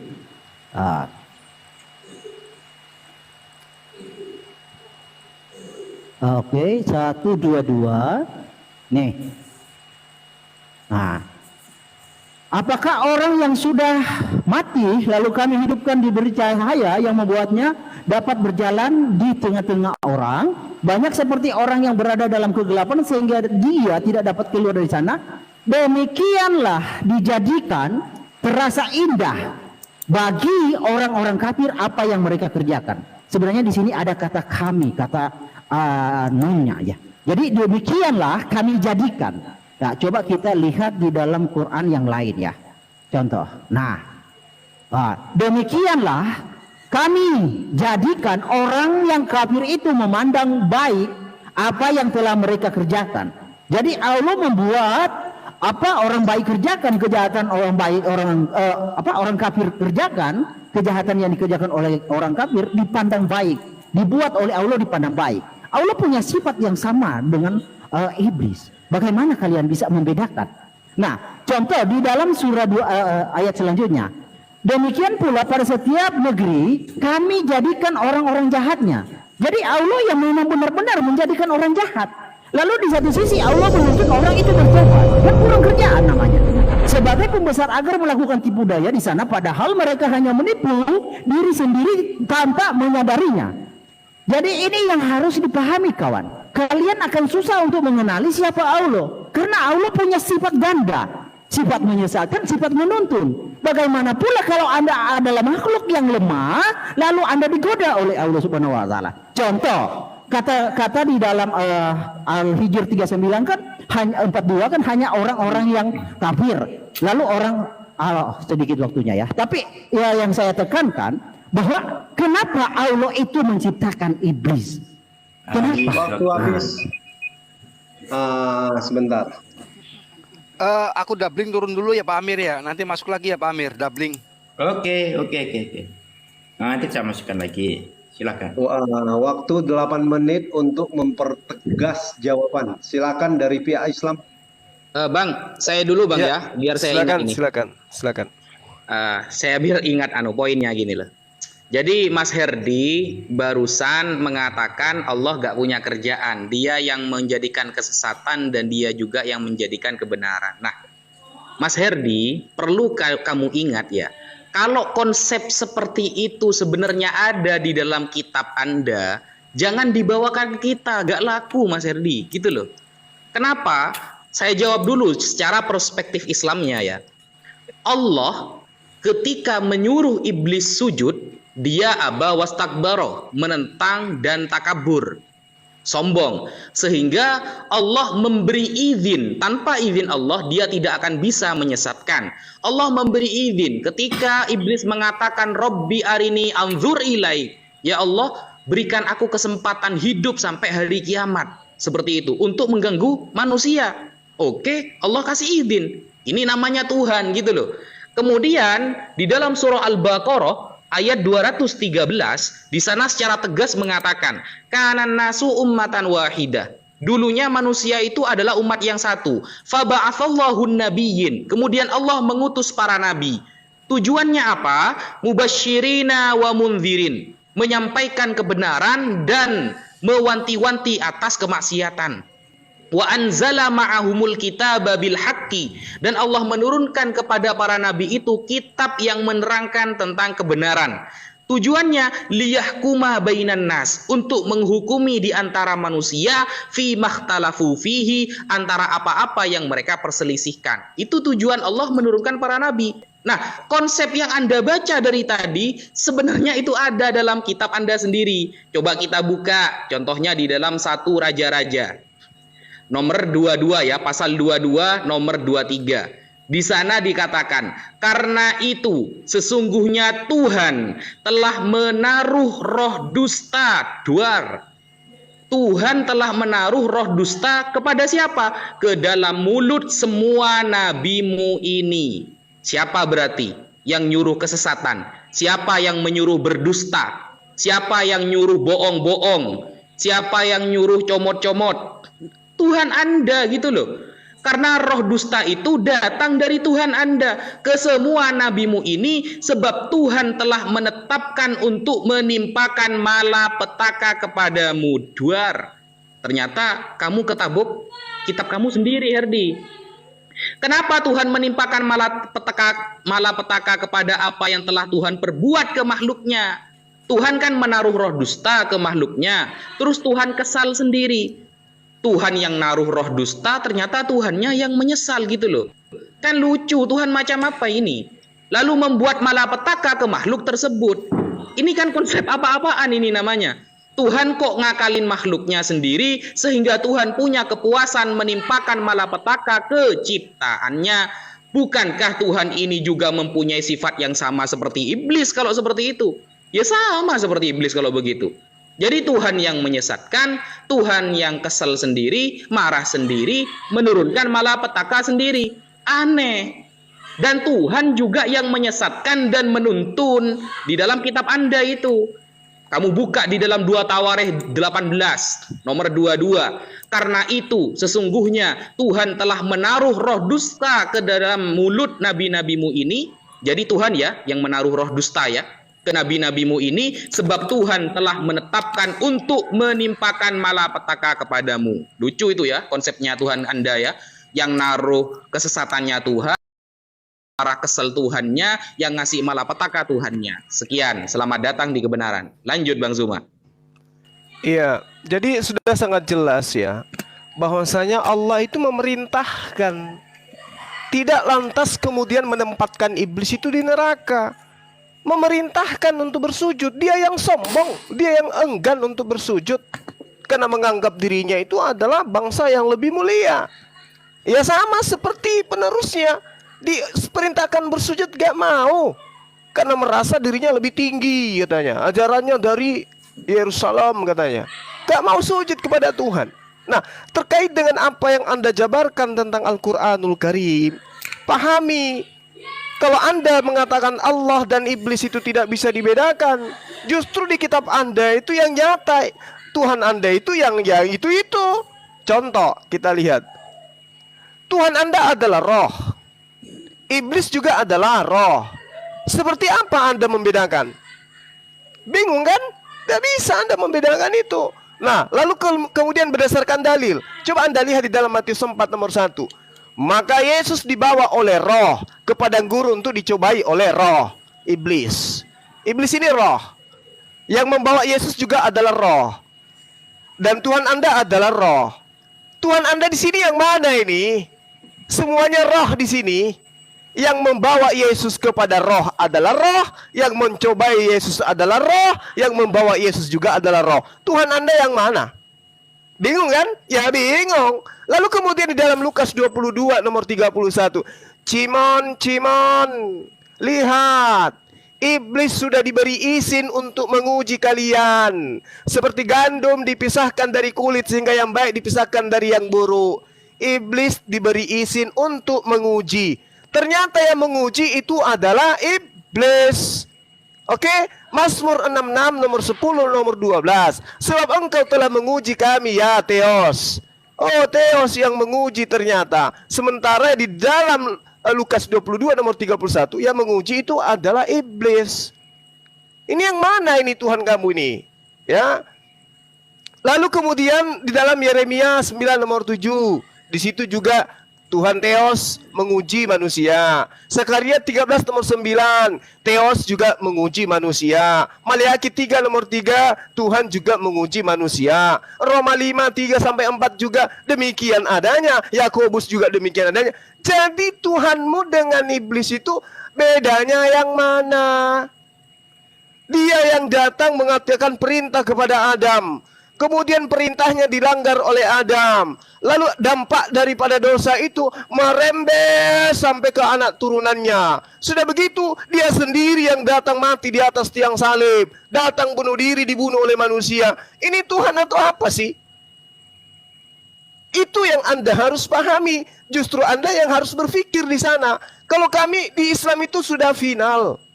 Ya. Sudah final di Islam itu, bahwasanya ketika manusia itu mentaati perintah Allah, Allah yang jadi sandaran, maka posisi kami adalah sebagai seorang muslim yang mendudukkan Tuhan pencipta langit dan bumi satu-satunya yang harus ditaatin. Sedangkan di dalam kitab saudara, seperti yang saya uraikan pertama kali saya bertanya, siapa yang mengajarin Anda menebus dosa dengan darah manusia? Kata Anda tidak ada di dalam kitab kami. Tapi Paulus yang mengajarkan itu. Makanya Yesus mengatakan, waspadalah kepada ahli Taurat, waspadalah kepada orang Farisi, waspadalah kepada orang munafik. Mereka menjelajahi orang asing untuk masuk ke dalam agamamu. Dan 2 kali lebih jahat daripada ahli Taurat itu sendiri. Agama mana yang didirikan oleh ahli Taurat? Silakan. 2 menit buat pihak muslim bertanya ya. Ini sesi kedua ya. Oh, sesi kedua. Oke, lanjut. Iya, sesi 2 kedua. menit bertanya. Silakan bertanya, waktu dimulai saat Anda berbicara.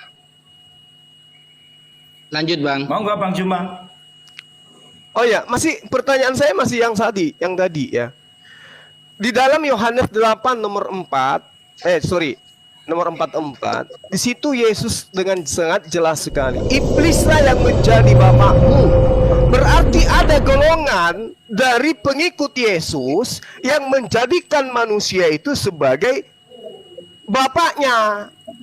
Kamu ingin melakukan keinginan-keinginan bapakmu. Nah sekarang, keinginan siapa yang bertentangan dengan keinginan sang bapak yang diajarkan oleh Musa?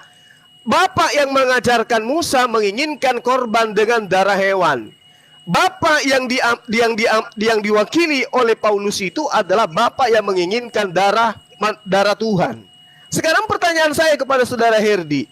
Anda mengatakan darah Tuhan untuk selama-lamanya. Tunjukkan dalilnya di dalam keinginan bapaknya Abraham, Ishak dan Yakub bahwa manusia harus menebus dosa dengan darah Tuhan. Tunjukkan dalilnya. Jangan Anda tunjukkan dalil dari bapak Anda, yaitu Paulus. Silakan.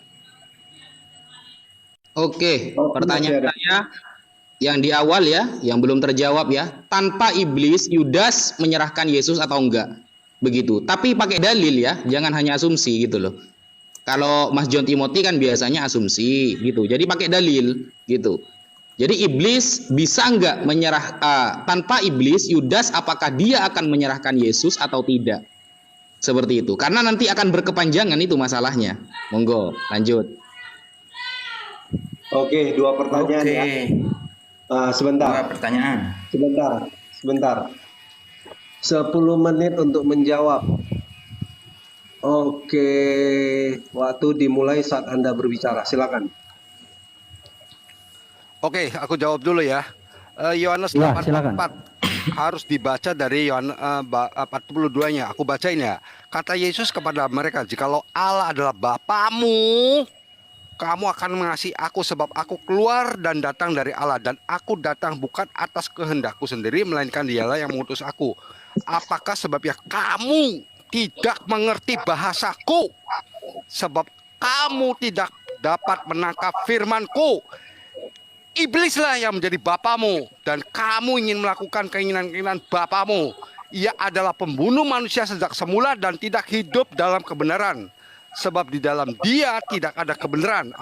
Apabila ia berkata dusta, ia berkata atas kehendaknya sendiri. Sebab ia adalah pendusta dari bapa segala dusta. jelas dari 42 dibacanya kalimat ini. Kemudian soal Yudas. Nah, ini Wafi, asumsi bagaimana dari tadi sudah dikatakan bahwa manusia itu punya free will. Justru Anda yang tidak pernah menjawab pertanyaannya saya, lari-lari terus dari pertanyaan saya. Yaitu kenapa itu Allah yang menyesatkan iblis? Iblis yang menyesatkan manusia. Apakah Allah yang menyesatkan manusia? Berarti sumbernya penyesatan itu adalah Allah sendiri. Itu dijelaskan tuh di QS 15 nomor 39, QS 38 dari nomor 80 sampai 85. Kemudian QS 6 nomor 1, 2, 3, Allah yang jadikan orang-orang jahat. Gimana ini? Ajarannya seperti ini kah? Di mana katanya Allah kasih? Di mana katanya Allah sayang, tetapi ternyata yang menyesatkan manusia adalah Allah sendiri. Yang menjebloskan neraka adalah Allahnya sendiri. Coba jelaskan secara detail. Silakan Bro Malikil. Oke. Jadi pertanyaannya berulang-ulang dengan jawaban yang sudah spesifik ya. Jadi sudah saya kasih penjelasan ayatnya. Saya tambah lagi Yesaya 54 ayat 5. Sebab yang menjadi suamimu ialah Dia yang menciptakan engkau. Yod-He-Vav semesta alam namanya. Oke. Yang menjadi penebusmu ialah Yang Maha Kudus Allah Israel. Ia disebut Allah seluruh bumi. Jadi penebus itu adalah Allah seluruh bumi. Menebus dari apa? Dari maut. Caranya seperti apa? Sudah dikasih tipologinya. Orang Israel luput dari maut itu adalah darah. Apalagi yang mau saya jelaskan? Kenapa nggak bisa nangkap? Ya, jadi Kristus lah yang menjadi bait sang Hashem. Kristus yang tampil dengan darahnya manusia itu disucikan. Jadi logikanya gini, kalau masih bertanya lagi ini udah keterlaluan gini. Jadi manusia ini adalah kotor.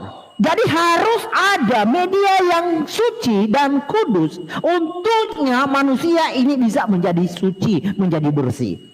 Tidak mungkin barang yang kotor mencuci barang yang kotor. Tapi itu dipakai loh oleh logika Allah Subhanahu wa taala bisa begitu. Orang kafir bisa menebus orang mukmin. Ya, jadi logikanya kagak nyambung kalau dibawa ke dalam dunia sehari-hari.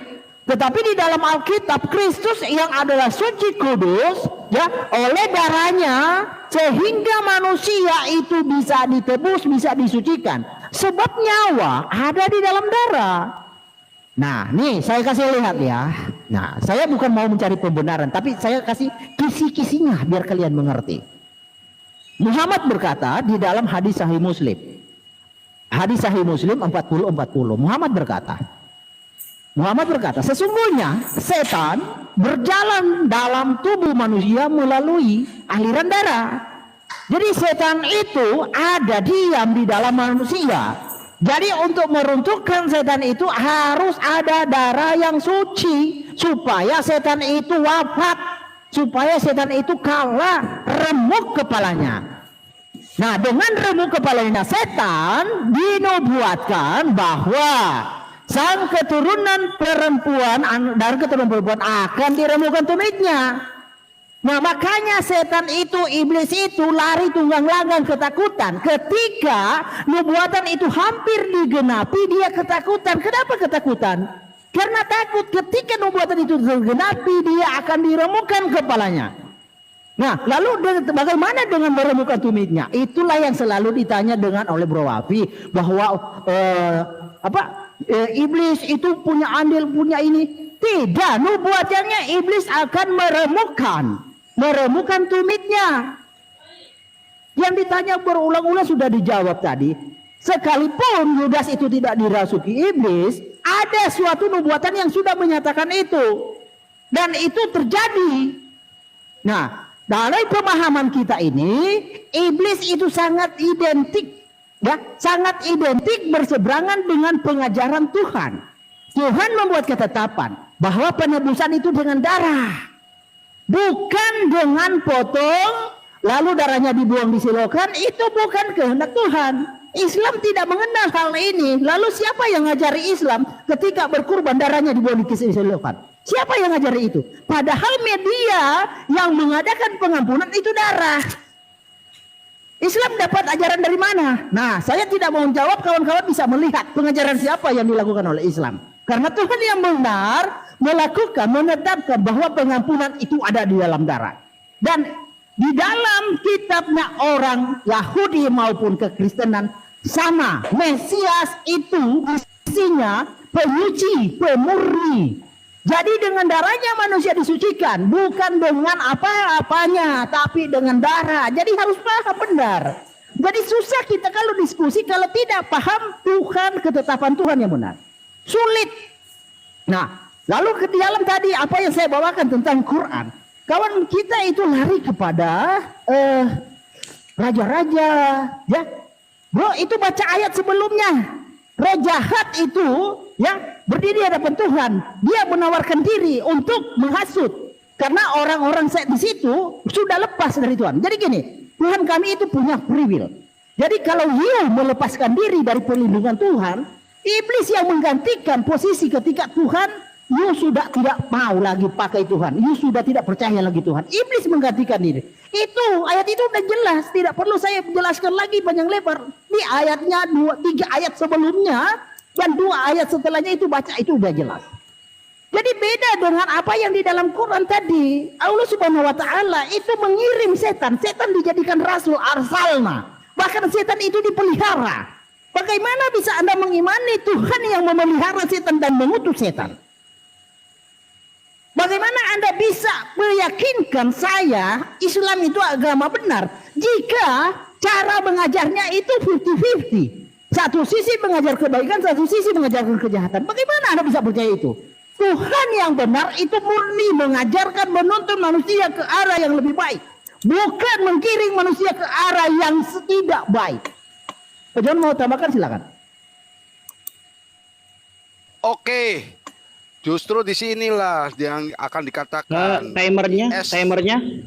timernya dulu teman-teman, itu sudah habis baterainya. Oke. Saya gantikan tadi sudah menit ke berapa ya? 203. Ya? Tinggal 203. 203.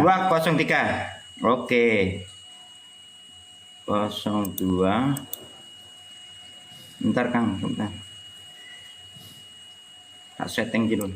Naikin aja kawan-kawan muslim yang mungkin bisa berpartisipasi sebagai timer, Pak Amir. Oke. Pak Amir nggak ribet. Naikin aja kawan-kawan muslim. Iya. Oke, saya ini kan. Siapa yang mau jadi timer? Oh, ini bercerah diri di pihak pental saja dia. Dia naik lagi kok, nggak apa-apa. Nah itu. Oh iya. Sorry. Lowbat benar-benar. Jadi ganti HP ini. Jadi Pak. masih bisa? Waktu masih belum berhenti sih, sebentar. Masih terus Dua- jalan tadi. 203 tadi. Hah? 203 tadi. 203 ya? Iya.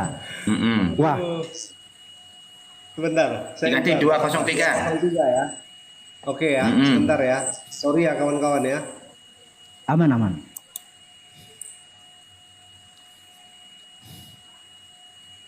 Oke, silakan. Lanjut Pak John. Ya, di QS 17, 16 sampai 61 sampai 64, iblis tidak mau sembah Adam, dari tadi tidak dijawab-jawab.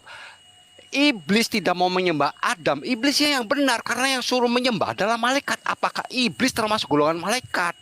Jadi di sini seolah-olah Allah tuh mencari oknum yang bisa disalahkan gitu loh. Gimana ini? Belum lagi QS 2 nomor 272. Belum lagi QS 10 nomor 100. Belum lagi Sisakan QS sedikit, 10 Pak John, nomor ya. 999. Gimana? Allah selalu mencari kambing hitam untuk bisa disalahkan, tetapi Allah sendiri tidak bisa membereskannya. Allah menyesatkan iblis, iblis menyesatkan manusia. Apakah Allah itu yang menyesatkan manusia? Sumber penyesatannya tidak dijawab. Selanjut, Bro Herdi. Oke. Jadi di dalam Quran ya, contoh ya. Ini di sini terang benderang terang-terangan Allah menyesatkan manusia.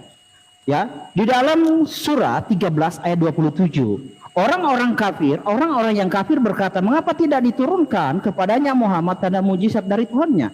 Katakanlah Muhammad sesungguhnya. Katakanlah, ini Allah ya yang berkata, katakanlah Muhammad, sesungguhnya Allah menyesatkan siapa saja, siapa yang dia kehendaki dan memberi petunjuk ke jalannya bagi orang yang bertobat. Jadi mengizinkan dengan menjadi pelaku itu beda. Yang menjadi kreatornya, yang menjadi orang di balik yang menginspirasi beda dengan membiarkan roh jahat itu ya diuji ya, menguji itu beda. Tapi di sini yang menjadi inspirasi itu Allah sendiri yang memerintahkan dan Allah sendiri yang bertindak sebagai penyesat. Bukan iblis. Sesungguhnya Allah menyesatkan siapa saja yang dia kehendaki. Bagaimana Anda bisa beriman Allah itu menuntun, lalu di satu sisi Allah itu penyesat? Lalu Anda mengatakan waktu habis. Tuh. Sebentar. Oke, di setting 8 menit. Iya, sebentar Pak Amir. Semakin seru, semakin malam, semakin panas ya. Ya, 8 menit silahkan menanggapi. Oke, silakan tanggapi Bang Juma dengan semangat. Iya. Jadi dalil terakhir yang dibawa oleh Herdi itu justru membuktikan Al-Quran itu valid, benar, dan tidak bisa diragukan oleh orang yang punya akal sehat. Jadi Allah menghendaki, kemudian Allah menyesatkan yang dikehendaki dan menyelamatkan apa yang Allah kehendaki. Ketika Allah itu datang, Allah hanya memberikan data-data hukuman, ketentuan, dan hukum-hukum hanya kepada bangsa Israel. Bagaimana dengan bangsa yang lain? Hayo, jawab. Apakah ada keselamatan di luar daripada bangsa Israel? Ada enggak? Oh, enggak ada. Keselamatan itu hanya datang dari bangsa Yahudi katanya. Berarti yang lain dibiarkan tersesat. Yes. Lalu kenapa Pak klaim terhadap Al-Quran? 1 Tesalonika 2 nomor 16, serta melarang kami berbicara kepada bangsa lain supaya bangsa itu memperoleh keselamatan. Tidak boleh yang lain dikasih keselamatan, hanya bangsa Israel. Berarti bangsa lain dibiarkan tersesat. Telan. Itu pil pahit. Kemudian ketika saudara melihat ya, di dalam pengajaran saudara, Anda mengatakan darah. Siapa yang mengajarkan dengan darah manusia, bahkan darah Tuhan? Ini dulu yang perlu kalian jawab. Mana datanya? Mana dalilnya? Bahwa Tuhan yang harus menebus dengan darahnya sendiri. Sejak kapan ada nabi mengajarkan Tuhan itu berdarah? Kalau Anda mengatakan yang mati di atas tiang salib itu adalah darah Tuhan, berarti yang dilahirkan Maria itu adalah Tuhan. Nabi mana yang mengajarkan manusia melahirkan Tuhan? Kalau bukan iblis yang mengajarkan kepada Anda, lalu siapa? Ya, siapa yang mengajarkan kalian bahwa hukum-hukum Tuhan itu adalah sampah, hukum-hukum Tuhan itu adalah kutukan, maka harus ada Tuhan mati di atas tiang salib dengan cara terkutuk? Siapa yang ngajarin itu kalau bukan iblis? Siapa yang mencontohkan menyembah Yesus kalau bukan iblis yang merasuki manusia yang ada dalam kitab saudara Markus 5, Markus 2. Orang itu kerasukan setan, begitu melihat Yesus lari menyembah kepada Yesus. Anda contohi hari ini. Oke? Lalu kemudian ketika saya minta, mana dalilnya bapaknya Abraham, Ishak dan Yakub mengajarkan menebus dosa dengan darah Tuhan? Mana dalilnya? Apa yang bisa Anda sajikan? Tidak ada. Tidak ada yang bisa sajikan dalilnya. Anda mengatakan iblis akan meremukkan tumit keturunanmu. Ini sekarang Anda sedang diremukkan oleh iblis. Anda mengimani sesuatu yang tidak pernah diajarkan oleh Yesus. Mengimani sesuatu yang tidak pernah diajarkan oleh Tuhannya Abraham, Ishak dan Yakub. Bahwa dia akan datang. Bahkan, sekali lagi saya ulang kepada saudara, Yesus di dalam Matius 8 nomor 4 mengajarkan berkurban dengan persembahan sama seperti persembahan Musa. Dan Musa tidak pernah mengajarkan mempersembahkan darah Tuhan. Tidak pernah. Yesus mengajarkan mempersembahkan darah hewan. Kalian mengajarkan mempersembahkan dengan darah Tuhan. Iki ajaran sopo? Siapa yang mengajarkan kalian itu? Kalau bukan iblis. Siapa? Pak Presiden nggak mungkin. Kepala PBB nggak mungkin. Lalu siapa yang ngajarin kalian itu? Dosa harus ditebus dengan darah Tuhan. Tolong jawab saya itu dulu. Nggak usah merembet kemana-mana. Tentang Islam Al-Quran kalian nggak paham. Ini dulu kalian selesaikan. Siapa yang ngajarin kalian bahwa dosa harus ditebus dengan darah Tuhan? Tuhan dan Tuhan. Silakan Dina Wafi. Oke, bismillahirrahmanirrahim. Mas Jo Timothy ini ngomong apa dari tadi ini? Males saya mau jawab pertanyaan Mas John Timothy. Kenapa? Masa nyembah disamakan dengan sujud itu loh. Perintah Allah ya kepada malaikat untuk sujud kepada Adam, gitu Mas John. Bukan nyembah. Emangnya menurut kamu sujud dengan nyembah sama tah? Kata aja gak bisa gitu loh. Mau dijawab. Ini diskusi ini seriusan, bukan bercandaan gitu loh.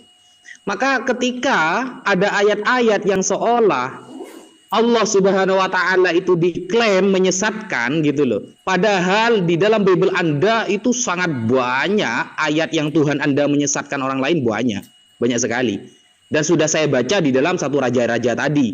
Atau saya kasih contoh lain, Ayub, contohnya Ayub 12 nomor 24. Dia menyebabkan para pemimpin dunia kehilangan akal dan membuat mereka tersesat di padang belantara yang tidak ada jalannya. Narasi-narasi seperti ini sebenarnya banyak. Cuma mungkin Anda belum baca dari Kejadian sampai Wahyu gitu loh. Anda belum baca mungkin. Makanya Anda kaget ketika ada ayat-ayat seperti itu dalam Al-Quran. 2 Tawarikh 18 nomor 22. Karena itu sesungguhnya Tuhan telah menaruh roh dusta ke dalam mulut nabi-nabimu. Katanya Tuhan itu roh, ternyata naruh roh dusta. Apakah Tuhan itu roh dusta? Nah, itu pertanyaan besar itu.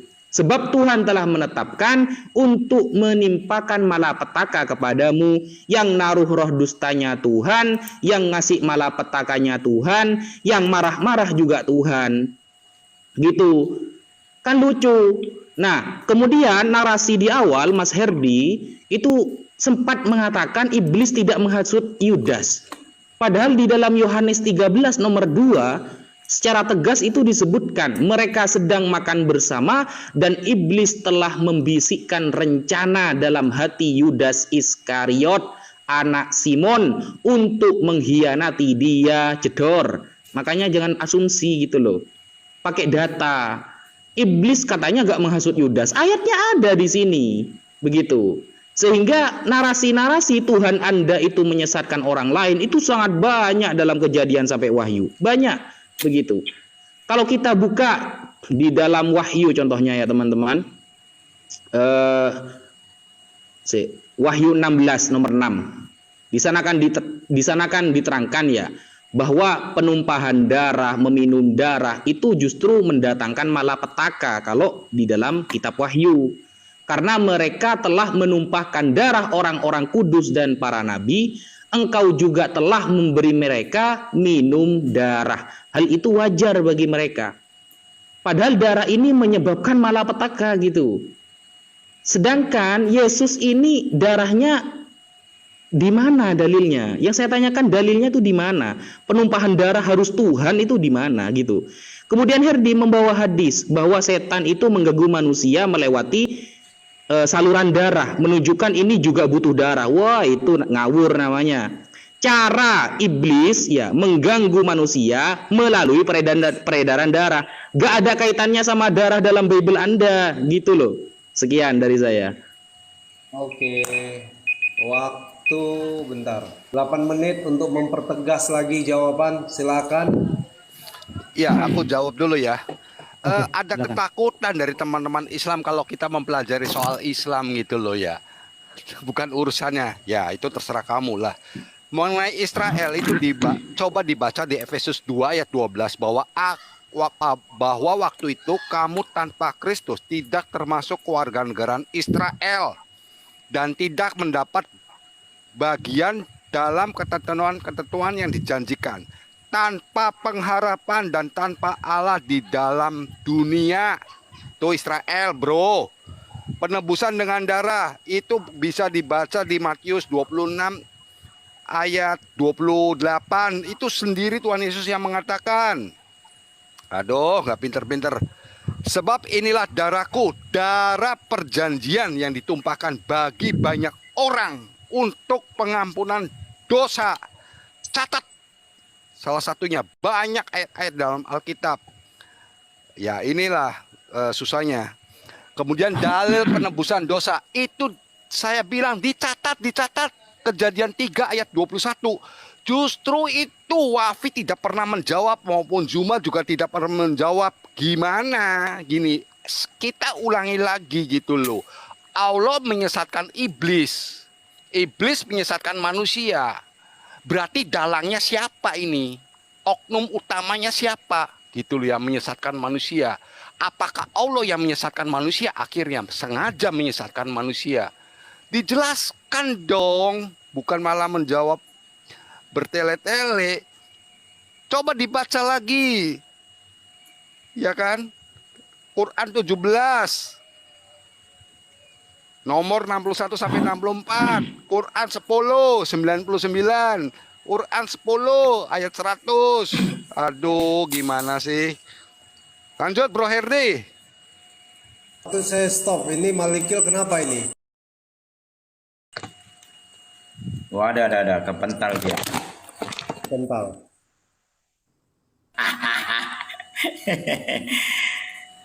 Walau lo belum kelihatan dia.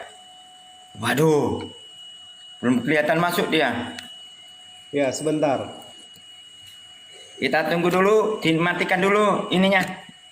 Sudah, timer udah saya pause. Oh sip, mantap. Siap. Kita tunggu kedatangan Al-Malikul Mulk. Minta diulek-ulek dia.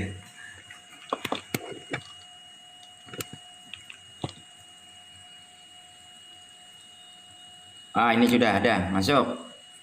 Sudah ya. Silakan masuk. Iya, sorry, akun yang tadi kena azab, kena ban. Nah, Iya. tuh. Iya. Tuh. Nggak apa-apa, aman. Ah. Wah, ini roh kudusnya. Nggak apa-apa, datang. kawan-kawan yang suka ngeban, saya punya 10 akun kok. Jadi masih ada 9. Ini nanti saya masuk lagi dengan 1. Nggak apa-apa ya. Oke. Lanjut yang tadi ya. Saya open cam dulu ya. Ya. Ya. Oke, di sini. Jadi kawan-kawan muslim yang mau ngeban ya nggak apa-apa. Saya punya masih 9 akun lagi. Nah. Masa orang muslim, orang TikTok lah. Oke, sebentar. Suudon, itu namanya suudon. Jangan suudon. Oke. Ya, nggak apa-apa Pak Amir, kita ngopi ya. Ngopi dulu. Ya, oke. Kita baca di dalam Sakaria ya. Sakaria 9 ayatnya yang ke-11. Mengenai engkau oleh karena darah perjanjianku. Nah, mengenai engkau Israel oleh karena darah perjanjianku, dengan engkau aku akan melepaskan orang-orang tahananmu dari lubang yang tidak berair. Aku Tuhan yang akan melepaskan dengan darah perjanjiannya. Bukti apa lagi? Nikmat Allah mana lagi kawan yang Anda dustakan? Oke? Jadi ada banyak hal yang sudah saya bawakan dari tadi bahwa pengampunan Tuhan di dalam Alkitab, baik versi keimanan Kristen maupun keimanan Yudaism, itu darah. Lalu kalau Islam lari sendiri, ya, Islam itu dari mana pengajarannya? Nah kan? Bukankah Tuhan yang benar adalah Tuhan yang disembah Bani Israel? Kawanku tadi menyinggung tentang Tuhan hanya menyelamatkan Israel. Iya betul. Israel sesuai pengertiannya apa? Ketika Yakub bergulat dengan Malak Hasem dan dia mampu bertahan sampai matahari menyingsir, dia disebut Israel. yang artinya orang-orang yang bertahan sampai kepada kesudahan. Nah, siapa saja yang bertahan sampai kesudahan imannya terhadap Sang Mesias, itulah disebut Israel. Jadi harus paham secara latar belakang etimologi, harus tahu. Kalau tidak tahu ya repot kita menjelaskannya. Jadi kawan, ketetapan Tuhan di dalam Alkitab, baik di dalam pemahaman Israel, pemahaman Yudaisme maupun pemahaman kekristenan, adalah darah yang menyucikan. Lalu Islam menyucikannya dengan apa? Kalau Islam tidak mengimani darah, yakinlah yang disembah Islam bukanlah Tuhan yang benar. Bisa jadi iblis. Siapa yang bisa mengidentifikasi Allah di dalam Islam sedangkan tidak ada eksistensinya? Oke? Lanjut kepada tentang apa tadi Pak John poinnya? Sorry saya tadi punya sudah terjawab semua, bro. Oh, sudah terjawab semua. Tetapi nggak apa-apa, kita punya waktu untuk menambahkan. Jadi kawanku Wafia, saya tidak sedang mau mencari pembenaran dari hadismu atau dari Quranmu. Tapi setidaknya Anda tahu bahwa Muhammad berkata, sesungguhnya setan berjalan dalam tubuh manusia melalui aliran darah. Jadi setan itu hidup di dalam darah manusia. Saya hanya ngasih tahu biar kamu tahu juga kawan Kusuma juga tahu. Oke gitu, tujuanku tidak ada yang lain-lain. Jadi kita harus kembali lagi kepada Quran. Allah Subhanahu wa taala tegas dan terang-terangan di dalam surah 64 At-Tagabun ayat 2 bahwa Allah menciptakan manusia itu mukmin dan kafir. Lah kalau sudah diciptakan kafir ngapain pula dihukum? Logikanya di mana? Itu dialah yang menciptakan kamu. Lalu di antara kamu ada yang kafir dan ada yang mukmin. Bagaimana Allah menciptakan manusia yang kafir lalu kafir itu dihukum? Kan kurang kerjaan. Harusnya diciptakan manusia itu semua mukmin. Lalu kalau ada yang memilih jadi kafir, lah itu dituntun bukan dicelakai. Di dalam iman kami, di dalam Yehezkiel 33 ayat 11, Tuhan semesta alam tidak menginginkan kematian orang fasik, melainkan pertobatan. Yehezkiel 33 ayat 11. Katakanlah kepada mereka, demi aku yang hidup demikianlah firman Adonai Hazem. Aku tidak berkenan kepada kematian orang fasik. Berbeda sifatnya dengan Allah Subhanahu wa taala. Allah Subhanahu wa taala justru membuat orang-orang kafir itu memandang baik kejahatan, dijerumuskan. Beda dengan sifat yang ada di dalam Alkitab. Kematian orang fasik melainkan aku berkenan kepada pertobatan orang fasik itu dari kelakuannya supaya ia hidup, bukan maut. Jadi secara sifat Tuhan yang kita imani memang beda kawan. Ya tidak mungkin ada Tuhan yang sama di dalam dua kitab yang berbeda. Apapun itu alasannya tetap berbeda. Pengajarannya pun berbeda, spiritnya berbeda, semua berbeda. Lalu bagaimana mau dipaksakan itu adalah Tuhan yang benar sedangkan pengajarannya salah? Itu kita bangun logika dulu bro. Jangan menyatakan Tuhanmu benar tetapi pengajarannya ke arah yang salah, itu bagaimana bisa dianggap benar? Saya kasih contoh. Di dalam hadis Sahih Bukhari atau Sahih Muslim aja ya. Sahih Muslim 4936. 4936. Oke. Ini hadis sahih ya. Kawan-kawan muslim yang dibawa di live chat, kalau mau dicatat biar belajar sendiri di rumah. Sahih Muslim 4936. Jadi Muhammad bersumpah, demi zat yang jiwaku di tangannya, seandainya kamu sekalian tidak berbuat dosa sama sekali, niscaya Allah akan memusnahkan kalian. Bagaimana Anda bisa menganggap Allah itu benar jika Dia menginginkan kalian berbuat dosa? Kalau tidak berbuat dosa akan dibinasakan. Bagaimana kalian beriman itu Allah adalah benar? Sedangkan pengajarannya menuntun Anda ke arah yang salah, itu pasti iblis. Habis waktu. Sebentar. Oke, silakan. Ya, waktunya silakan waktu Kristen 2 menit untuk bertanya dari pihak Kristen ya. Saya serahkan semua ke Herdi. Oke. Silakan, bro. Ya, jadi gini ya, topik kita ini adalah iblis, bro. Sudah dijelaskan dari tadi di dalam iman kekristenan, iblis tidak diciptakan. Tetapi yang Tuhan ciptakan, atau sebentar, saya kasih, di pause dulu bro, saya kasih ayatnya biar abdol. Kejadian 1, ayat 31 ya. Oke. Maka Elohim melihat segala yang dijadikannya itu sungguh amat baik. Jadilah petang, jadilah pagi, itulah hari ke-6. Jadi yang diciptakan itu baik. Lalu bila mana itu menjadi tidak baik? Menjadi tidak baik ketika malaikat ya, yang karena kesombongannya, kencongkangannya ingin sama seperti Tuhan, dia melawan Tuhan. Makanya dia disebut iblis. Iblis itu diabolos, yang artinya melawan, menentang. Nah, di dalam konsep Islam kan iblis itu diciptakan. Ya sudah iblis. Bagaimana bisa Allah mengajari Anda tentang kebaikan? Di satu sisi Allah menciptakan kejahatan. Logikanya di mana? Jadi apa yang menjadi tuntunan Allah Subhanahu wa taala dari jalan kejahatan itu? Apakah manusia bisa bertobat? Apakah orang yang berdosa, orang yang kafir dituntun ke dalam kejahatan dibuat dipandang baik? Apakah itu suatu penuntun? Tidak mungkin Tuhan yang benar membiarkan umat manusia larut di dalam kejahatan. Hanya iblis yang suka melihat manusia larut dalam kejahatan. Bukan Tuhan. Tuhan itu sedih melihat manusia larut dalam kejahatan. Hanya iblis yang bersorak-sorak dan membuat manusia memandang baik kejahatan yang dibuatnya adalah sesuatu yang baik. Itu ada kejahatan. Hanya iblis yang punya sifat seperti itu. Tuhan yang benar akan menuntun manusia ke arah yang lebih baik.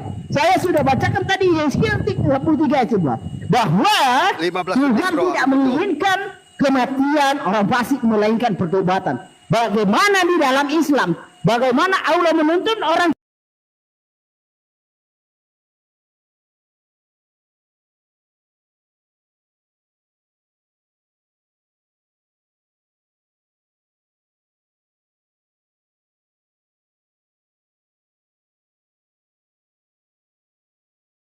Sebentar. Oke, silakan waktu 10 menit dimulai saat Anda berbicara. Oke, baik. Oke, silakan Bang Juma. Ya, Dinda Wafi. Sebentar ya. Nah, di dalam Al-Quran itu sudah sangat jelas diterangkan. Wakulil haqqu min rabbikum. Ya, kebenaran itu datangnya dari Tuhanmu. Faman syaa'a falyu'min wa man syaa'a falyakfur. Barang siapa yang menghendaki beriman, silakan dia beriman. Dan barang siapa yang menghendaki kafir, silakan dia kafir. Semua dikasih kesempatan. Anda dikasih kesempatan kemudian. Anda mau kafir, silakan kafir. Anda mau beriman, silakan beriman. Lalu mana iblisnya kemudian? Iblisnya itu yang kemudian perintah Tuhannya dihilangkan dengan mengambil tumbal. Makanya pertanyaan kita, mana dalilnya Tuhan itu menjadikan dirinya sebagai tumbal? Anda tidak mampu menunjukkan. Anda hanya mengatakan darah perjanjianku, darah perjanjianku. Sejak kapan Tuhan memperjanjikan darahnya, darah sendiri? Sejak kapan Tuhan itu punya darah? Sejak kapan Tuhan itu punya daging? Sementara ketika Yesus mengatakan inilah darahku, itu yang dimaksud adalah air anggur. Inilah dagingku, yang dimaksud Yesus itu adalah roti. Bukan dirinya sendiri. Nah, kemudian Saudara Herdi, Anda menuduh Allah itu kemudian membuat orang itu sudah kafir, orang itu menjadi mukmin dan seterusnya.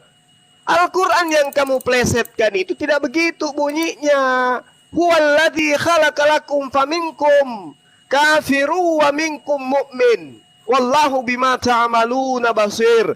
Dialah yang menciptakan kamu. Lalu di antara kamu ada yang kafir dan di antara kamu juga ada yang mukmin. Apa yang Anda ragukan? Buktinya Anda kafir, kami mukmin. Apa yang Anda ragukan? Siapa yang membuat Anda kafir? Ya Anda sendiri. Buktinya Anda merasa benar sekarang. Berarti kekafiran Anda adalah Anda sendiri yang buat. Anda mengatakan justru ajaran kami yang salah. Berarti Anda memposisikan diri Anda menjadi kafir. Kami memposisikan diri kami sebagai mukmin. Apa yang salah dengan Al-Quran? Huwallazi khalaqalakum. Dia yang menciptakan engkau. Faminkum kafirun. Ada di antara kalian yang kafir kemudian. Nah, ini yang terjadi. Kamu ketika dilahirkan dalam keadaan fitrah, suci. Sekarang kamu jadi kafir. Bukan karena Allah. Karena kamu sendiri yang mau. Kamu lebih suka ajaran yang menjanjikan tanpa perintah Tuhan di dalamnya. Perintah Tuhan dihapuskan. Dengan matinya Yesus di atas tiang salib, dia telah membatalkan segala ketentuan yang ada dalam hukum Taurat. Siapa yang mau itu? Apakah Tuhannya Bani Israel? Tidak. Lalu siapa? Tanya diri Anda. Dan itu Anda imani saat sekarang. Kemudian kami umat Islam itu, ketika dikatakan beriman, lalu Anda mengatakan dalam Al-Quran, ada kok dalam Al-Quran dikatakan seperti itu. Di dalam surah, salah satunya disebutkan tadi sama si John ini. Ya, Yunus ayat 100. Wa ma kana li nafsin an tu'mina illa bi iznillah. Wa yaj'alur rijsa 'alal ladina la yaqilun. Dan tidak seorang pun akan beriman kecuali dengan izin Allah. Ya memang betul. Segala sesuatu yang terjadi di atas muka bumi ini harus atas sepengetahuan Allah, harus atas izin Allah. Semua tidak ada yang bisa terjadi tanpa seizin pencipta langit dan bumi. Emang saudara pikir ada Tuhan selain daripada Allah? Enggak ada. Semua terjadi atas izin Allah. Anda tidak percaya? Baca di dalam kitabnya orang Yahudi. Mazmur 33 nomor 9 nomor 11. Sebab Tuhan berfirman maka semuanya jadi. Dia memberi perintah maka semuanya ada. Tuhan menggagalkan rencana bangsa-bangsa. Ia meniadakan rancangan suku-suku bangsa. Tetapi rencana Tuhan tetap selama-lamanya. Rancangan hatinya secara turun-temurun. Berarti Tuhan yang punya kendali, bukan Anda. Amsal 16 nomor 9. Hati manusia memikir-mikirkan jalannya, tetapi Tuhanlah yang menentukan arah langkahnya. Jadi jangan Anda bilang Anda kafir tanpa izin Allah. Anda pikir Anda beriman tanpa izin Allah. Baca kitabnya Yahudi yang Anda pinjam. Amsal 19 nomor 21. Banyaklah rancangan di hati manusia, tetapi keputusan Tuhanlah yang terlaksana. Banyak rancangan di hati manusia, tetapi rancangan Tuhanlah yang terlaksana. Banyaklah rancangan di hati manusia, tetapi keputusan Tuhanlah yang terlaksana. Masih kurang rupanya. Tidak ada yang bisa beriman tanpa izin Allah. Itu dalil di dalam Al-Quran. Dan itu dalil di dalam kitabnya orang Yahudi. Sekarang yang Anda imani adalah Paulus. Siapa yang berkata dengan mulutnya bahwa Yesus itu adalah Tuhan, dan apa yang diimani dan apa yang dikatakan oleh mulutnya diimani sepenuh hati, maka dia akan diselamatkan. Nenek Mukiper. Enak aja dengan berkata Yesus adalah juru selamat maka orang akan diselamatkan. Nenek Mukiper. Dari mana sumbernya itu? Ajaran Tuhan itu justru mengatakan banyak rancangan di hati manusia, tetapi keputusan Tuhanlah yang terlaksana. Hati manusia memikir-mikirkan jalannya, tetapi Tuhanlah yang menentukan arah langkahnya. Ini ajaran siapa yang ngajarin kalian tuh? Ya, dengan mengimani Yesus mati di atas tiang salib, maka kita akan diselamatkan. Di mana pokok ajarannya? Sedangkan menuhan, timer waktu. Silakan Dinda Wafi. Maaf. Oke. Wafi. Bismillahirrahmanirrahim. Saya baca di typingan ya. Disuruh on cam sama teman-teman ini. Saya kalau on cam teman-teman, ketahuan bohongnya Mas Herdi gitu loh. Kasihan. Ini ya, saya on cam ya. Saya kalau sekali on cam, ketahuan langsung bohongnya gitu loh. Karena dia cuma baca terjemahan gitu. Ini ya, hadis Sahih Muslim nomor 4936. Kitab Taubat. Apa temanya di sini? Dosa menjadi lebur dengan istighfar.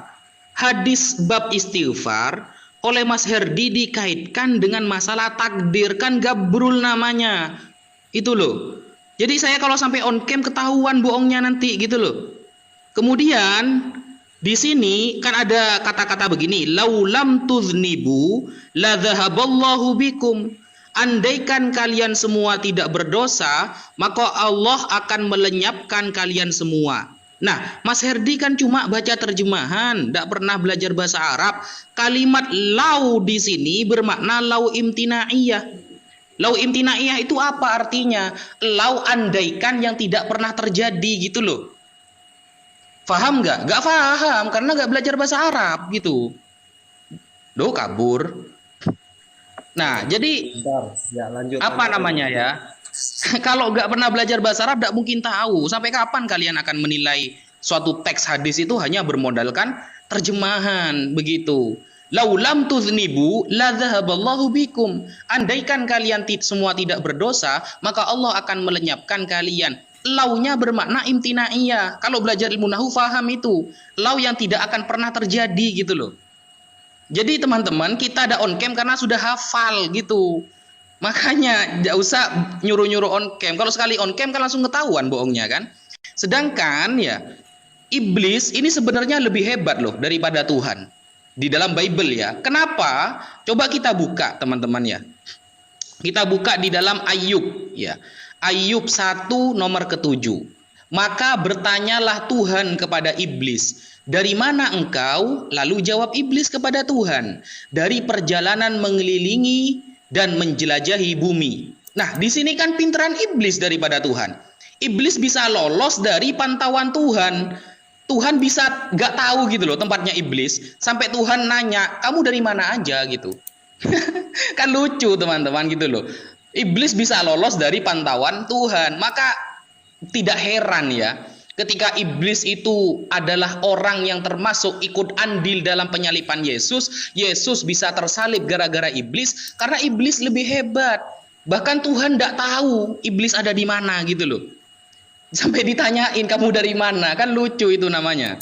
Kemudian di dalam Maliakhi 1 ya, nomor 2 dan 3. Aku mengasihi kamu firman Tuhan, tetapi kamu berkata, dengan cara bagaimanakah engkau mengasihi kami? Bukankah Esau itu kakak Yakub? Demikianlah firman Tuhan. Namun aku mengasihi Yakub, tetapi membenci Esau. Ingat ya, Tuhan membenci Esau. Sebab itu aku membuat pegunungannya menjadi sunyi, sepi, dan tanah pusakanya aku jadikan padang gurun. Tuhan pilih kasih di sini. Tuhan menyengsarakan Esau, pegunungannya menjadi sunyi. Begitu, sekian. Oke, waktu